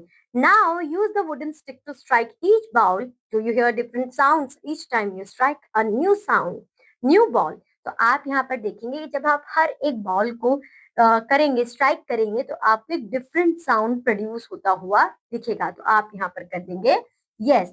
आप इन एक्टिविटीज को बच्चों परफॉर्म करेंगे और उसके बाद आपको ये खुद पता चलेगा कि ऐसा होगा या फिर नहीं होगा। आगे चलते हैं बच्चों अब। और अब यहाँ पर हो गया है आपका एंड, यानी कि teacher evaluation certificate. It means कि आपने जनरल नॉलेज में जितने भी कॉन्सेप्ट थे, हर एक कॉन्सेप्ट को बहुत अच्छी तरीके से समझा। और आई होप सो कि अब आप किसी को भी कुछ भी एक्सप्लेन करने की कोशिश करेंगे तो आप इस नॉलेज के बेसिस पर आराम से एक्सप्लेन कर सकते हैं। आगे देखते हैं बच्चों कि अब आपने क्या क्या देखा है, कि आपकी की स्किल्स हैं जो कि आपको देखनी है। तो चलिए बच्चों, आज की इस क्लास को अब हम यहीं खत्म करते हैं। अब मैं आपसे कब मिलूंगी, अब मैं आपसे मिलूंगी आपकी हायर क्लासेस में। तब तक के लिए आपको बहुत अच्छी तरीके से रिवाइज करना है और सबको ये इंफॉर्मेशन स्प्रेड करनी है। तो बच्चों, bye bye and have a good and nice day.